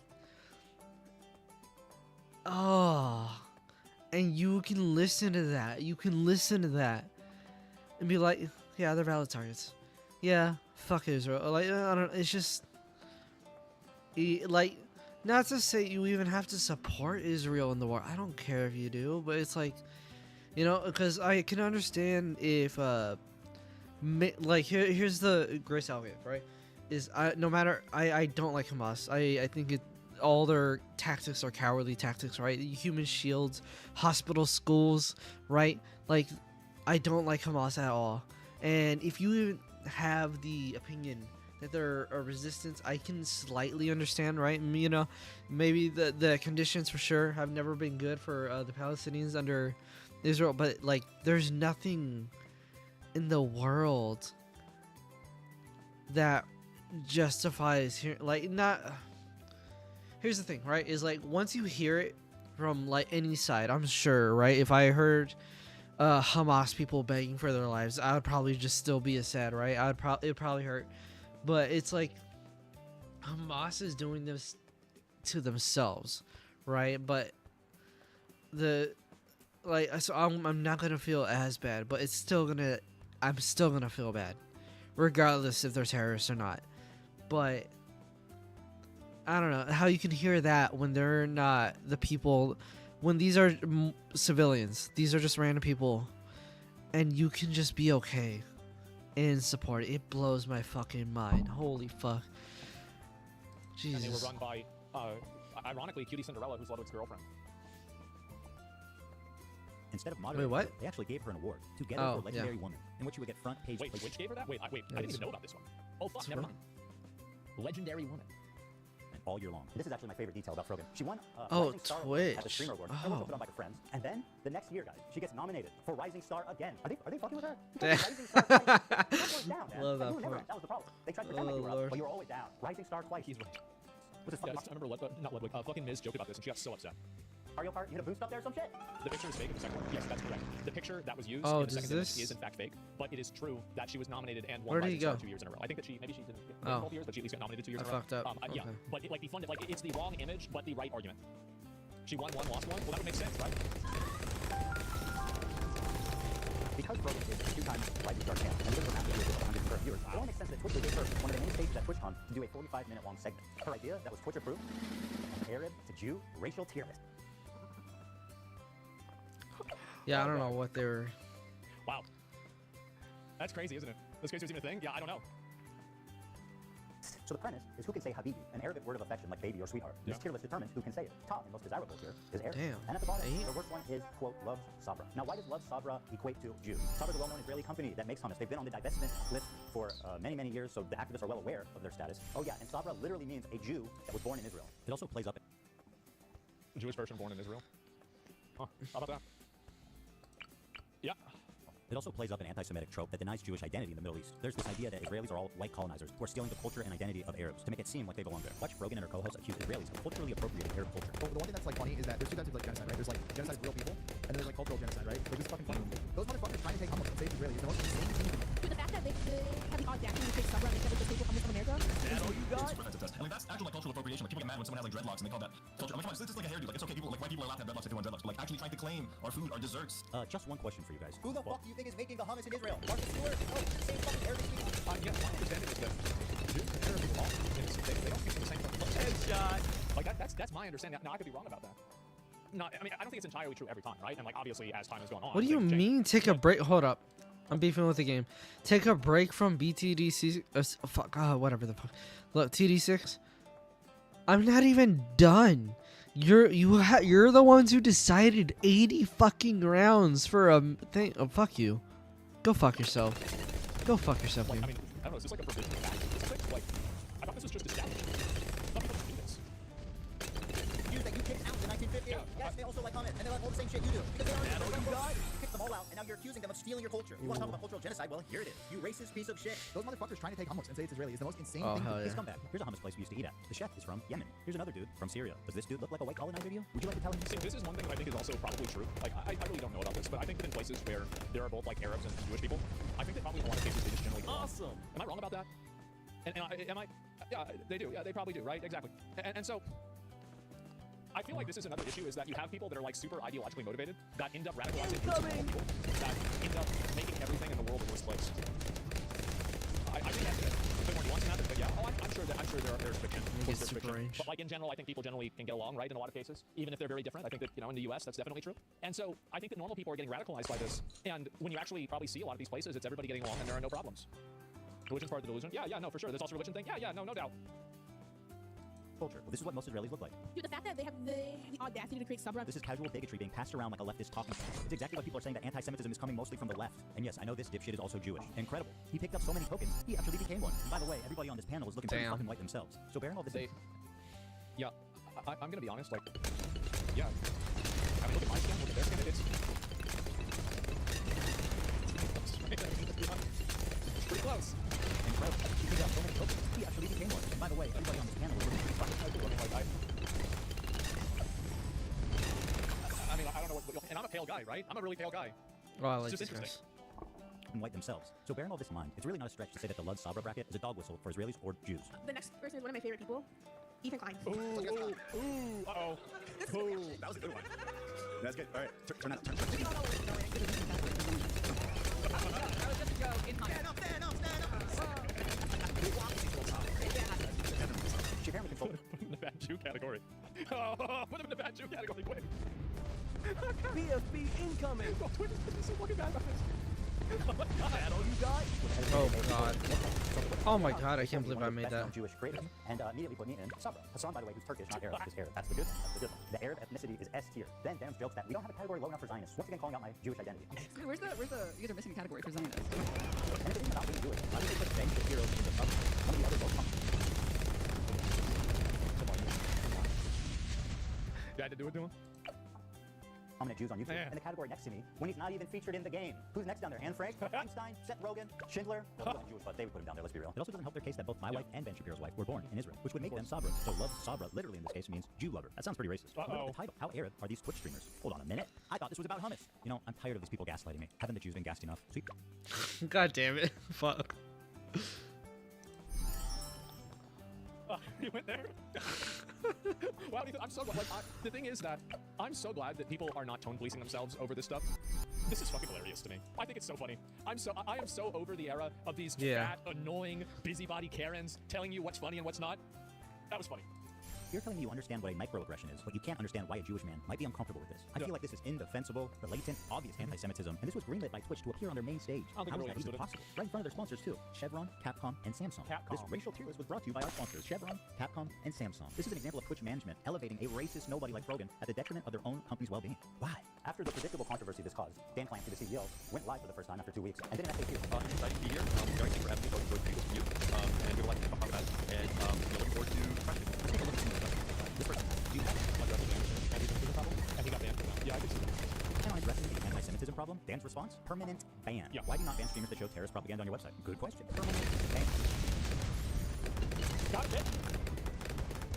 Dan, you got a comment about the ADL and anti-Semitism on Twitch? Bam! Oh, why the fuck is the CEO banning people for asking reasonable questions about a relevant controversy they've been in? What the fuck is this? These aren't even written like in a mean way. You are banned, just like the entire country of Israel. It had just been decided. Oh my god. Should have seen Denham's cover this. I'm sure she. Let me guess. She was upset. Yeah, no shit. Is that accurate? She won? Fairly accurate. I could have assumed that. Covered on the same time as this Arab tier list, that Twitch had secretly, without announcing it anywhere, banned the entire country of Israel from creating new accounts. This was enacted right after October 7th, and it continued on for a year. And if you're wondering how you didn't hear about it before, it's not because the Israelis weren't talking. Here's the top Israeli streamer's video about it, which is entitled, Twitch does not want Jews on their platform. Which He explains that they slowly started to realize no accounts could be made, and him and his fellow Israeli streamers were causing a lot of noise to get noted. But Twitch completely ignored them for 5 months. When he created a support ticket with Twitch, The ban on Israel was a miss. Was Palestine included there? I think that, so the defense that Twitch ran for this was they said that they were doing it in order to prevent people from talking about terror content and like violent content. But I don't think that that was really true because they didn't ban IP addresses from Ukraine, and they haven't banned IP addresses from other countries that were embroiled in conflict either. So I think that if this was a policy to ban IP addresses based off of the current country's like conflict situation, then it would have applied to other places besides Israel. So you want to assume that that's not the reason, because if it was, it would have been applied to other situations. Straight up deleted. Hold on. Give me 1 second. Let me. I didn't. No accounts could be made. I got into the. I got a little too into balloons. Fuck. My bad. I'm sorry. I feel like I'm doing better than Dan was whatever dude though. So fuck it. Were causing a lot of noise to get noted, but Twitch completely ignored them for 5 months. When he created a support ticket with Twitch, The ban on Israel was a miss. Was Palestine included there? I think that, so the defense that Twitch ran for this was they said that they were doing it in order to prevent people from talking about terror content and like violent content. But I don't think that that was really true because they didn't ban IP addresses from Ukraine. And they haven't banned IP addresses from other countries. I misunderstood what he said when I. Either. So I think that if this was a policy to ban IP addresses based off of the current countries. No, I thought this was gonna go by a lot faster. I had to skip quite a bit of this video. So you could logically assume that that's not the reason because it was 2 times speed is not 2 times speed. Jesus Christ. Straight up deleted with zero explanation. Around the end of the year, when people started talking about anti-Semitism on Twitch, Dan Saltman discovered the Israel ban when he was sent the code proving the block happened, presumably from someone who works at Twitch, and it could no longer be ignored. Yeah, recently, actually, we'll see what happens. I don't think this whole doggo was. Israeli and American media started to pick up the story, which finally forced Twitch to respond. Local the block started on October 3rd, which happens to be global jihad day, and Islamic terrorists call on others globally to act. Which he thinks is odd. Probably odd coincidence, but it's definitely, there sure are a lot of coincidences, huh? There's a lot of coincidences. Wow. Think about how many coincidences there are. I am Quincy. Quincy. Notified in any way, and it greatly affected their business. He says he doesn't feel safe with Dan Clancy in power, as he feels he can no longer trust him. When Israelis try to sign up, it gives you a generic error message. It doesn't say anything. I think Dan, like, listen, Dan. Incoming! That's all you got? It's like the person who, and I think that it is right underneath the surface. And I think that if the problem goes the way I think it will go, it could negatively affect his career in a very big way. And I think that will happen. I think it already has, to be honest. Now, I've defended Dan a lot, and I still continue to defend Dan, because I do not think he is a bad actor. I think that he is just being irresponsible. But if he wants to reach out to me, and I have no problem working with other people that are, across the aisle for this kind of stuff, I think that he should get people like me and Hassan. And we need to figure this out before this gets shut the fuck down and advertise with all these. Look, I'm very happy that Dan has done what he's done to Twitch, even if I really want to try and get into that area. Just slowly but surely. I'm not talking as much more recent, but I still kind of want Twitch to die. All right, I'll stick to easy well, whatever the fuck. Because it will happen. I guarantee you it will fucking happen. And Destiny, I mean, this is a legitimate problem, right? And I don't see how people can't see this. I don't. I don't see how people, like, am I crazy to see this? It's so clear. Amazon will pull the plug, you defend Dan to your own detriment, the guy is corrupt. No, I don't think that's what's happening. Now, I could be wrong, but I don't think that. I don't think Amazon will pull the cord. I think that they will probably replace the leadership. They will replace the leadership and then replace the... And this is why I think that even people like Hassan should come to the table with this. Is that if this happens, I think that every content that both of us do will be on the chopping block. I think that's what will happen. Because if I was Amazon, that's what I would do. Because, let's be honest, 99% of the problems on Twitch come from 5 people. Yep. I'm one of them, and he's one of them. Maybe 10. And so, yeah, I think we need to figure this out before this gets out of control. I don't want to have to play, like, I've watched his son play Marvel Rivals. You guys don't want to watch that. You don't want to watch me play Marvel Rivals either. Like, they gotta figure this shit out before things get real bad.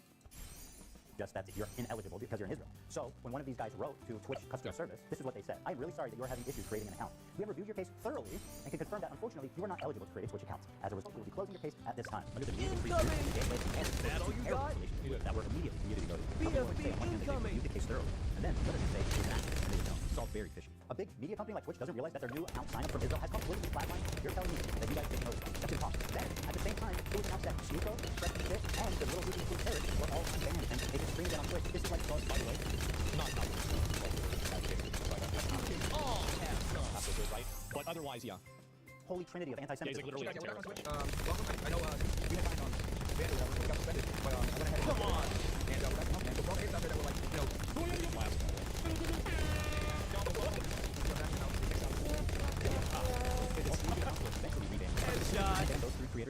time, and being 3 of the best. I feel like one employee was just fucking around, just for fun, and then got fired. Anti-Semites on the internet seems to clearly be trying to send a message. And then it was discovered that Twitch's head of policy and community guidelines was previously fired from her job publicly by the British government. Why? That's right. Jesus Christ, my guys are just annihilating the fuck out of these things. I'm sure all these things are voices. Her head of trust and safety was previously suspended from her job at Ofcom for being too anti-Zionist. And guess what? That's right. Which TV? Chairman was put in pro-Hamas beliefs only mere days after October 7th happened. That's so weird. It sounds just like something else. It's almost like that all you got? Oh god. Yeah, I talked to him privately about this before I made the video, and I was kind of shocked. It was insane. Well, I'm almost done. I just want to get this done. Take a look at this tweet from Twitch's senior manager of inclusive marketing, Bridget Chermating, on October 12th. People are posting screenshots of them donating to Israel relief funds. Shake my head, y'all are truly rooting for the oppressor. Read a damn book. I mean, man, that's factually correct. Well, it's not really. So the reason why it's not is because a person living in Israel is not categorically an oppressor. And if you view every person who's living inside the country as an oppressor, which means that they're effectively a military target, you're basically justifying genocide, right? Because you would say that it's okay to kill all. So it's very easy to say that Israel as a country does bad things. For Asmon has, god damn it, I need to lower this. Asmon has a really right-wing audience. I would assume even racist a little bit, just, or at least based off some of the shit. If you've seen Asmon's not comment section, but like on his more race-based videos, like the DEI stuff, and you look at his chat, it's kind of fucking horrendous. But I'm surprised that they're even. I feel like this is like Hassan's chat or something like that, just like coming in, because there's no way, there's no world where his chat would actually give a fuck. I'm gonna be honest. And it's easy to say that the IDF is bad. It's easy to say that their foreign policy is bad. But it's very hard to justify saying that the relief funds that go to people that live in Israel who have been negatively affected, had their house blown up, or have had family members killed by terrorists, that these people are not victims. I think this is. I mean, how many of you guys are not retarded and you completely agree with this?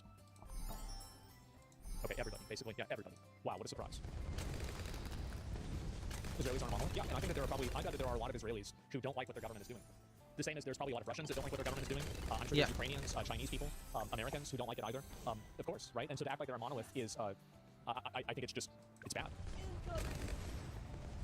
Look, this tweet was made only 5 days after the October 7th massacre. The donations she's criticizing would go to families like this. Right, exactly. If they were still alive. This entire family was murdered in cold blood by Hamas terrorists on October 7th. Bridget, who did these little girls look like? How can you act so high and mighty for your cause and be so callous and inhuman for the innocents on the other side? Wow, there's never been a case of a person who advocates for inclusion that actually turns out to be a psycho that is okay with killing people that they disagree with. Wow, has that ever happened before? Oh wait, that hasn't happened for 3 hours. Actually, no, 4, because I've been watching this video for a while. Yeah, I feel like it's just like, yeah, pretty much every time.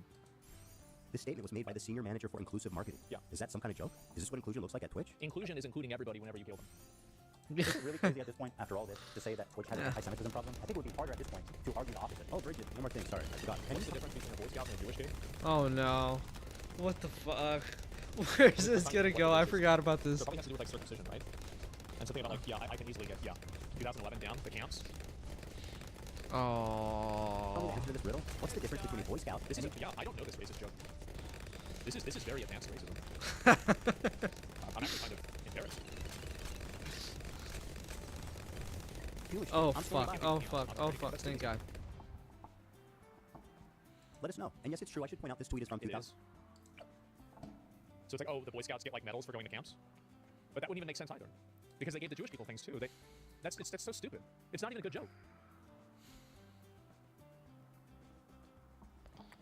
This one, however, is from 22. Sarah Silverman tweeted out, Kanye threatened the Jews yesterday on Twitter, and it's not even trending. Why do mostly only Jews speak up against Jewish hate? The silence is so loud. Bridget said, this was the energy I was around when I worked with 2 Jewish women in social impact, who were both senior to me. She's trying to make Sarah Silverman seem...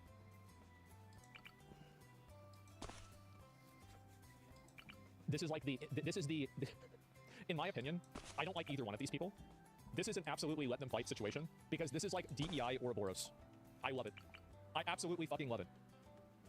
I'm like some kind of Jewish Karen for caring about anti-Semitism. I wouldn't really care about any of this. If she wasn't the head of fucking diversity at Twitch, what the fuck is happening here? This is insane. So with people like her deciding what is and isn't okay on Twitch, there's no surprise that you end up with these extraordinarily uneven enforcements of the rules. Take, for example, this clip of the streamer Destiny, who was permanently banned for what he said. It's that community is never worth engaging with. There's no point in doing it. Like, it's too, the risk of me like ending up getting like permabanned and my life destroyed because of these like inbred fucking disgusting losers is like, it's just not worth it. It's just totally not worth it. And okay, you know, fair enough. If you're going to be consistent with the enforcement, then, you know, he's going to show the clip of Hassan saying that they're inbred.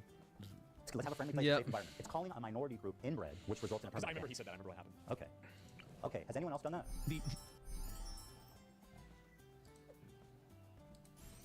Jewish KKK brigades out there. Just a bunch of fucking inbred hicks. Imagine the most inbred white supremacist guy you can imagine, okay? Every week there's another fucking psychopathic settler, inbred fucking douchebag. Oh, these inbred fucking douchebags in the background, dude. A nation entirely comprised of messianic, inbred, ultra-orthodox psychopaths. If these inbred don't understand, educated, inbred, fundamentalist hicks. Calling us in the middle of campus, calling us inbred, that we have no culture.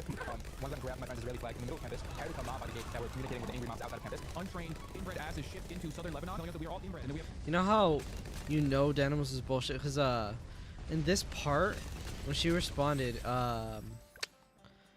she said it was the fucking, mowing down protesters comment from 2020 that got him banned, but this release, like he got banned in 2022, I think, whenever Elden Ring came out, and then it just recently got discovered last year that it was this clip specifically. We have no culture.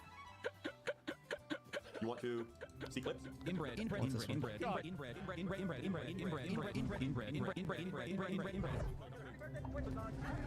that's just a jabber. Hey.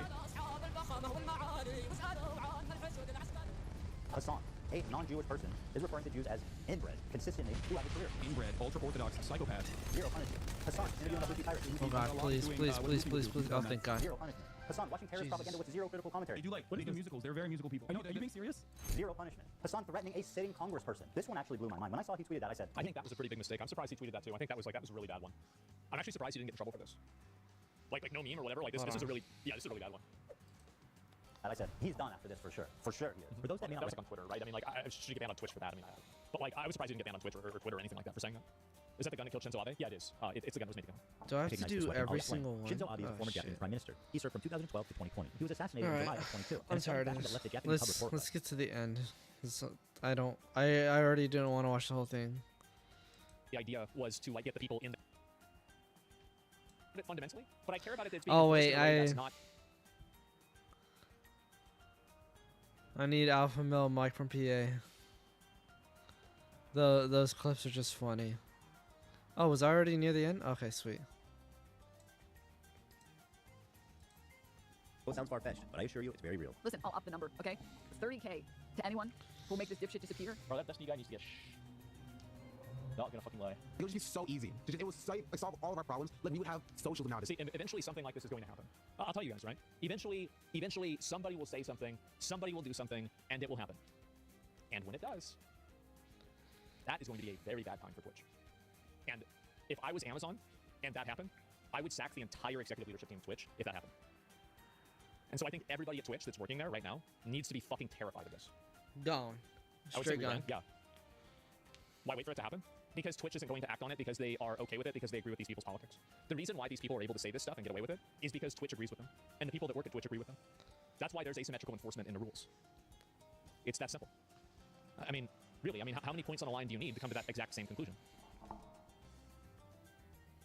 Point.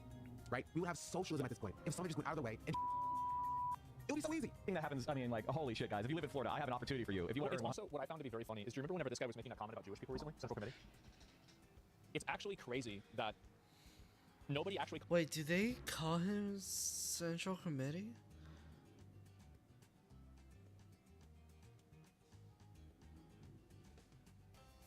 caught on to what he was doing. And I read the conversation around it. Wait, oh, I didn't realize. To like indicate that it was like a early life Jewish person. He did that to accentuate the length of his nose. It was obvious that he was doing it for that reason. And people in chat were responding to it. And I guess nobody saw that? Nobody picked up on that at all? It was shocking to me. We have such amateur racists that they couldn't tell that? Who cares? I care that it's asymmetrical. I don't care about it fundamentally, but I care about it that it's being enforced in a way that's not consistent. That's why I care. That's like level 2 racism. Yeah, it's like not even super that high. $100,000, let me know. Actually, Mike from PA, the dude that stuck in the before image of a transformation story, did receive a 3-day ban. This man put a bounty on a Put a fellow bounty on somebody said he got 3 days suspension. Wow. streamer's head. This man should not be getting a 3-day suspension. He should be getting a knock on his door from the FBI.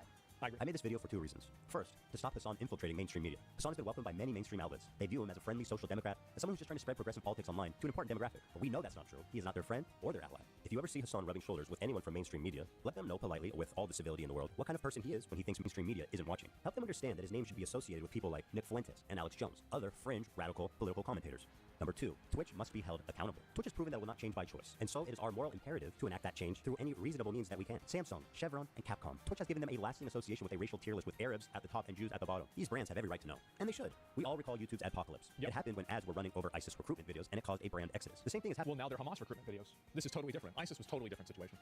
Now on Twitch, but instead of ISIS, it's the Houthis, Hamas, and Hezbollah. Okay. Dan Clancy's refusal to moderate extremists is the only reason for any of this. He is the sole person to blame. He had so many opportunities to stop this. Didn't Peloton recently stop promoting some MMA guy for saying things that were anti-Semitic too? Ooh. This happened a couple of days ago. The sole person to blame. Bryce Mitchell. He had so many opportunities to stop this.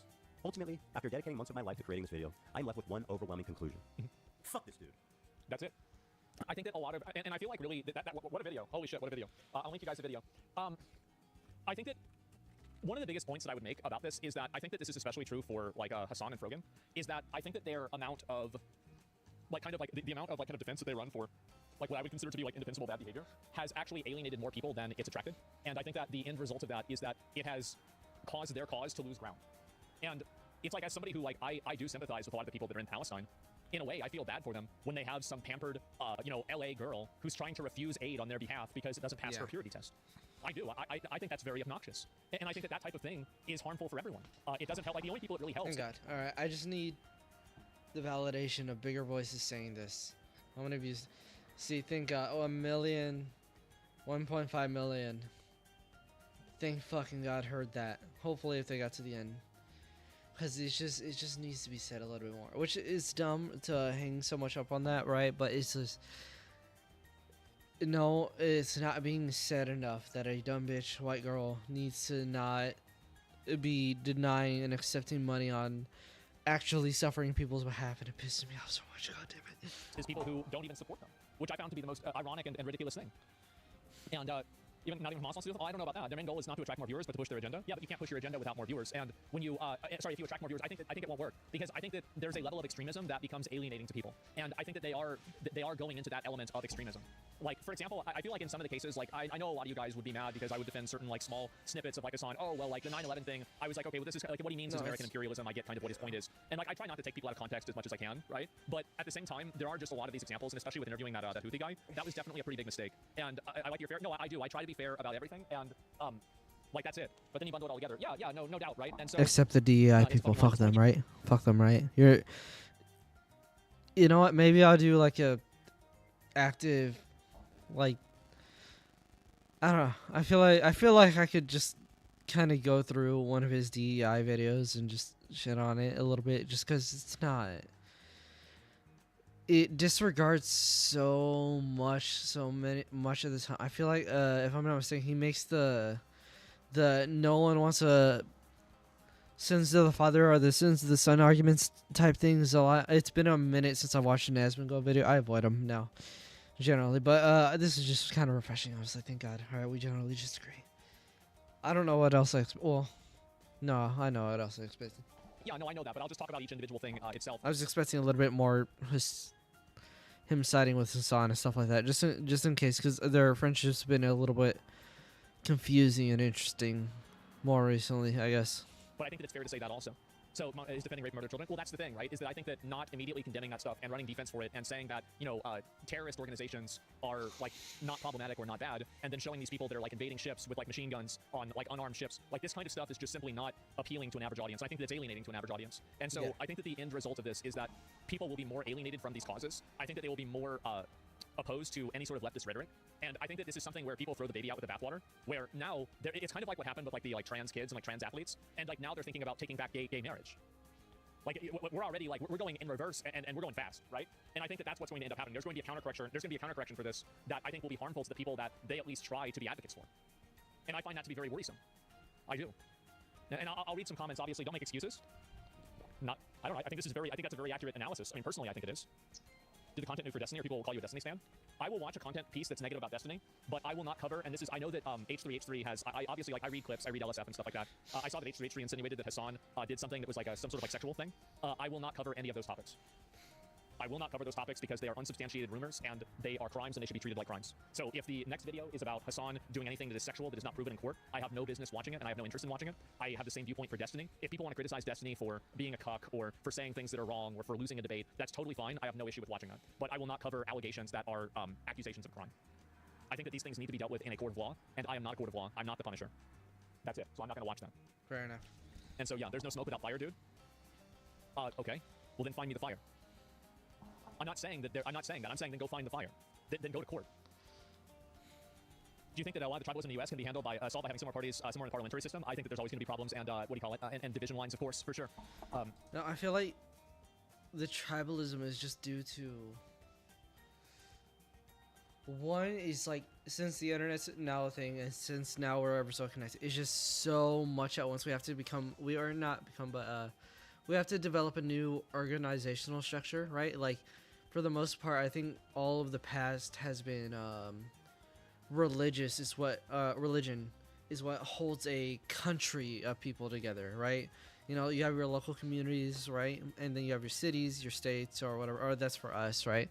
But even for the U.S., early U.S. is like super Christian. Everyone believes it, and it kind of keeps everyone on the same path and morally on the same path. But if you weren't, you might get killed for whatever the fuck reason. Although, I don't know if I would say that was the early states. Maybe it was early states. Maybe it was more like before we became America.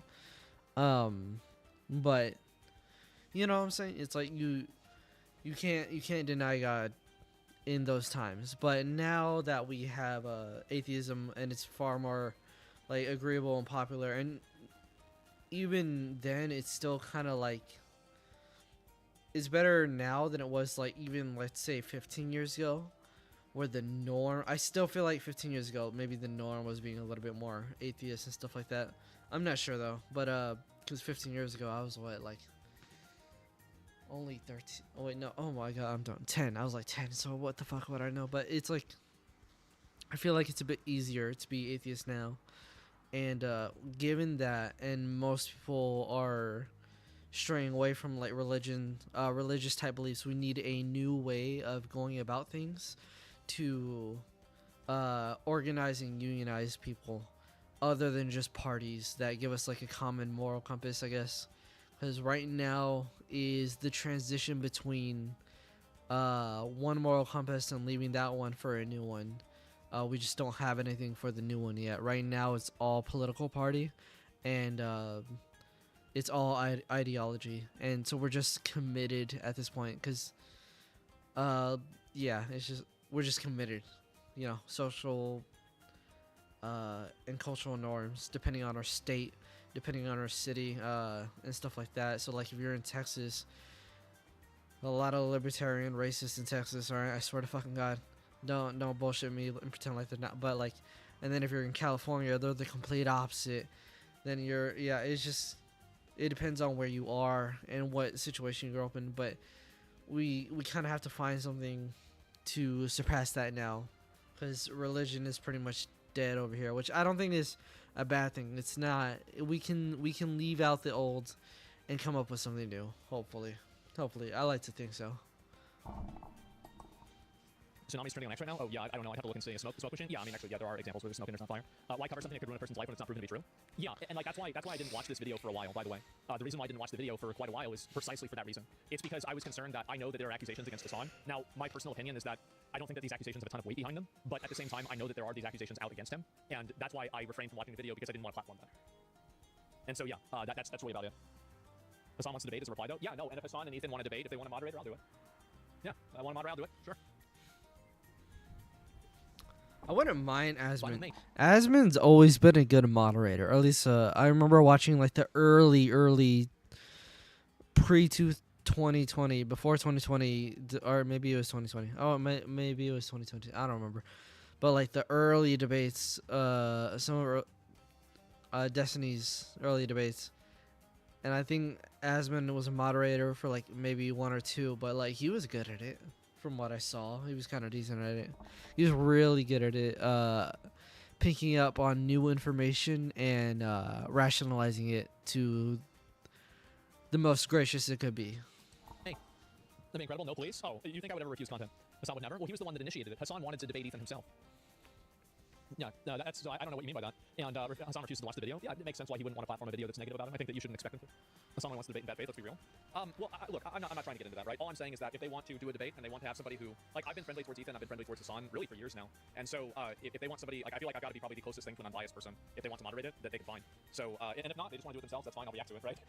So I'll be getting a YouTube video about this either way. So, but yeah, no, if they want me to get involved, that's fine too. But yeah, sure. And doing better? Yeah, no doubt. It's cringe how much you're defending Hassan. I don't think that I've really defended anything. I will defend actions, and I will defend things and ideas. I don't like to defend people. Like, in general, I try not to do that. And so, like, it's cringe how much you're defending Ethan. Well, if I'm getting both sides mad at me, that means that I'm probably doing a good job. And so, yeah, that's really about it. You've been more charitable to Hassan than he's been to you? Yes, but if I treat somebody the way that they treat me, does that mean that I'm being fair, or I'm just simply retaliating? I don't need to worry about someone not doing the same for you. It's not important to me whether other people would do the same thing to me. I think that my position as a person on the internet, I take pride in trying to be objective and fair. I do. And this is a point of personal pride because I don't like how biased everybody is. Now, I'm not going to say that I'm never biased, and I do have viewpoints that I push, but I try to push those viewpoints in the context of criticism. And so, yeah, I'd rather see you crash out on these people that trash you. I know that. That would be better content. No, I'm fully aware that it would be much better content for me to crash out on them and get mad at them, and that would be more entertaining and we would get more viewers. But I think it's also a short-term amount of success, and I think that in the long term, I would not gain from that, and it would not be in my best interest.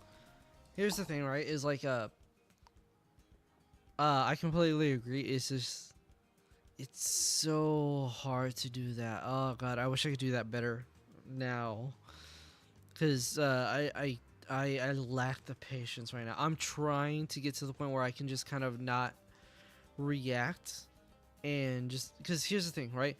The best way to like convince people nowadays, right, is because we've seen how debates go. It doesn't do anything. Everyone's still on their own sides.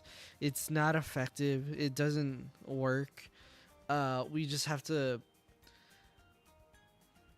The best way to change people's minds, although Asmon is not knowledgeable enough, not to say I'm knocking him, not to, like, to convince them out of it, but to be in the inner circle and friendly is the best way to get to the point where you can change someone's mind. So if Asmon was armed with all the knowledge Destiny has on talking points and stuff like that, I feel like if he played his cards right, especially given that he's still friendly with Hassan and Ethan, he could probably bring Hassan down a little from the communism to capitalism. I think it's possible, or maybe like a less extreme take on Israel and Palestine and stuff like that, and a lot of it could go better. But yeah, it's just it's a hard thing to do. So I wish Asmon was just a little bit more knowledgeable on most of this stuff. That way, he could be potentially the bridge that Hassan needs to be a little less extreme, a little less dumb. Because I think that people would learn to not respect my viewpoints, and I think that, like, over the years, I've tried to be as fair as I can be, and be as measured and accurate as I can be, because that's something that people are looking. I think that there is a huge contingency of people that is not radicalized, that even if they hear a person who they disagree with, they end up not caring. They're fine with that, because at least they're hearing something that's authentic, and that's something that I want to do. And saying that the challenge is to get to that level. Yeah, you're not really looking up to that goal by calling Hassan has done mistakes when he himself stands by it. So you're saying that it's a mistake because a mistake implies that it wasn't intentional. Okay, well, it was a bad idea. The vocabulary to me doesn't matter. Bad idea, it was stupid, a mistake, it was unfortunate. You can use whatever vocabulary you want. It still means the same thing. Now, I'm not trying to play semantics games with this. A blunder, an oopsie, yeah, whatever you want to call it. I didn't watch the whole thing, but this was really a nuke. Nothing seemed crazy until I played bits over the last 2 hours. Yeah, some of the stuff was pretty bad, for sure. It was. Doing soft on someone because you know them, then what should be said in the highest level isn't stooping down, I don't know. Well, I try not to do that. I do. I find you're saying Israel and Palestine very surface level, but I have no doubt that these are conclusions you come to in good faith. That's why I come here. Yeah, I think that my opinions on Israel and Palestine are surface level. I think that somebody like Hassan, to be honest, knows a lot more about it than I do. So does Destiny. So do a lot of people that are more educated on the topic, and that's why I don't really like talking about it a lot. That's why at the beginning of the video I kind of just let it play, because like I don't really know a lot about this. I think that it's easy to condemn, like terrorism and violence, but like to contextualize a 70-year war inside of like a religious struggle and inside of like all these other things, I don't really know a lot about that, and I don't really care a whole lot, honestly, and not in like a bad way. It's that I'm mainly focused on American politics and American culture and Western culture, and what happens over there is their business, and I don't want to tell them what they can do, right? Like I don't want to play nation building over there either. Like I don't support the U.S. trying to fuck with them at all. You know, but that's how I see it. Okay, for whoever does end up watching this, for whatever reason, right? I need to know if I'm the asshole on this one. I wholly disagree. Am I bad for slightly being okay with imperialism? Am I wrong? Because I feel generally like you gotta remember every other successful country, as far as I know, has copied what we have done. We are the ideological leaders, in a sense, of a culture, I would say, in like capitalism and in a thriving economy, even though we're kind of like getting screwed in ours, but it's still, the numbers are up. But like, you know what I'm saying? Like, I do genuinely believe we are the best country. Fuck it. But no, just I don't think a religious culture is a good one. I genuinely don't anymore. Or at least not an extreme one. Like maybe the light version we had for like maybe like 50 years in between like 19. Actually, you know what? No, never mind. I take it back. No, I keep thinking about anything that was going on in any of those years that I was about to reference. But no, it's like here's the thing. If Asmon said this a little less harsher, right? Because like the religious extreme of like a lot or whatever the fuck what is it, Muslims and stuff like that, I don't care for. I don't care for it. I don't care for the type of mutilations they do and stuff like that, if I remember correctly, because I read a lot of this when I was like 16 and annoying. But I don't care for like their cultural norms. I don't care for their hijabi shit. I don't feel like most of it's good or well intentioned. That's not to say that the people can't be good or well intentioned. It's just that because they have executions over there. All right, so like I'm sure people just have to follow it just because they got to follow it. You know what I'm saying? Right? It's the same thing as like an early Christian state. It's like people have to. You defy God, fuck you. Right? You're dying. Right? But no, I'm not against the idea of imperialism in this, if I'm thinking of it correctly, of just removing that religious culture and kind of replacing it with a new one, something for them to all better thrive in and adjust to, versus what they have now. I don't think it's good. I generally don't think it's good. I don't know if I'm the asshole for that one, but someone let me know, because I would be kind of curious as to some other thoughts on that. You know, this play against your politics. Politics don't matter. Only games and waifus matter. Yeah, but then they took away the waifus and they changed the games, and that's why I'm here looking at the dislike ratio. Yeah, I mean, Hassan has a lot of fans, and I can see why people would disagree with it. There's also the people that don't like Ethan because Ethan's made bad jokes before in the past, and he said bad things. So sure, I could easily see why there's going to be a lot of dislikes for it. I mean, absolutely. And Ethan's earned a lot of credibility over the years by just doing different things that people disagree with too. Yeah, definitely. Mass dislike by terrorists and just anti-Semites. Yeah, I think there's definitely that. There's been a huge uptick in anti-Semitism. As I said, Adolf is making a big comeback. Said it many times. They're also deleting any negative comments. Yeah, most people do that. But yeah, let's see here. I'll read a few more. Trump's comment was to get Israel and Egypt and Jordan to come to the table. Yeah, I mean, I don't know. Like, I mean, so this is the thing, right? With like the Trump thing with like Palestine. I just don't know enough about it, because like, I hear that they want to rebuild Palestine, and I'm thinking like, okay, this sounds like kind of a good thing. But then people are saying it's a bad thing, and that's confusing to me. So that's why I didn't really talk about it a lot. Because I don't understand this. Same, like, yeah, because it's like, it seems like it would make sense that you would want to rebuild Gaza, and in order to do that, you'd have to relocate the people to rebuild it. But people do it as like ethnic cleansing. I don't understand that. It's very complicated, yeah, and that's why I haven't really shared a lot of viewpoints on it, is because maybe there's something I'm not getting, but I don't see this as like a terrible thing, but it's out of my expertise, so like, I really just don't know. And there's a lot of context to it that I don't understand. Yeah, I think it's over, but yeah, no, I'm glad I went through some of that. I know I skipped a bit, but it wasn't sure if it was all particularly useful, especially since I've already seen it. I don't know if, yeah. What part did I skip? I skipped the whole last part. I don't know. It was something useless. It probably didn't matter. But that's all for today. I will get back to Silent Hill tomorrow, maybe. If not tomorrow. If I ever get out of work early, I'll do it. But for sure, on Wednesdays and Thursdays, you guys got me. Even though there's no one here. I will be doing streams on Wednesdays and Thursdays. That's a guarantee. I will try to sneak in some more, but I gotta take care of my dogs and stuff like that. So if I have the time, I'll do it. All right, that's all for now. Thank you. Bye.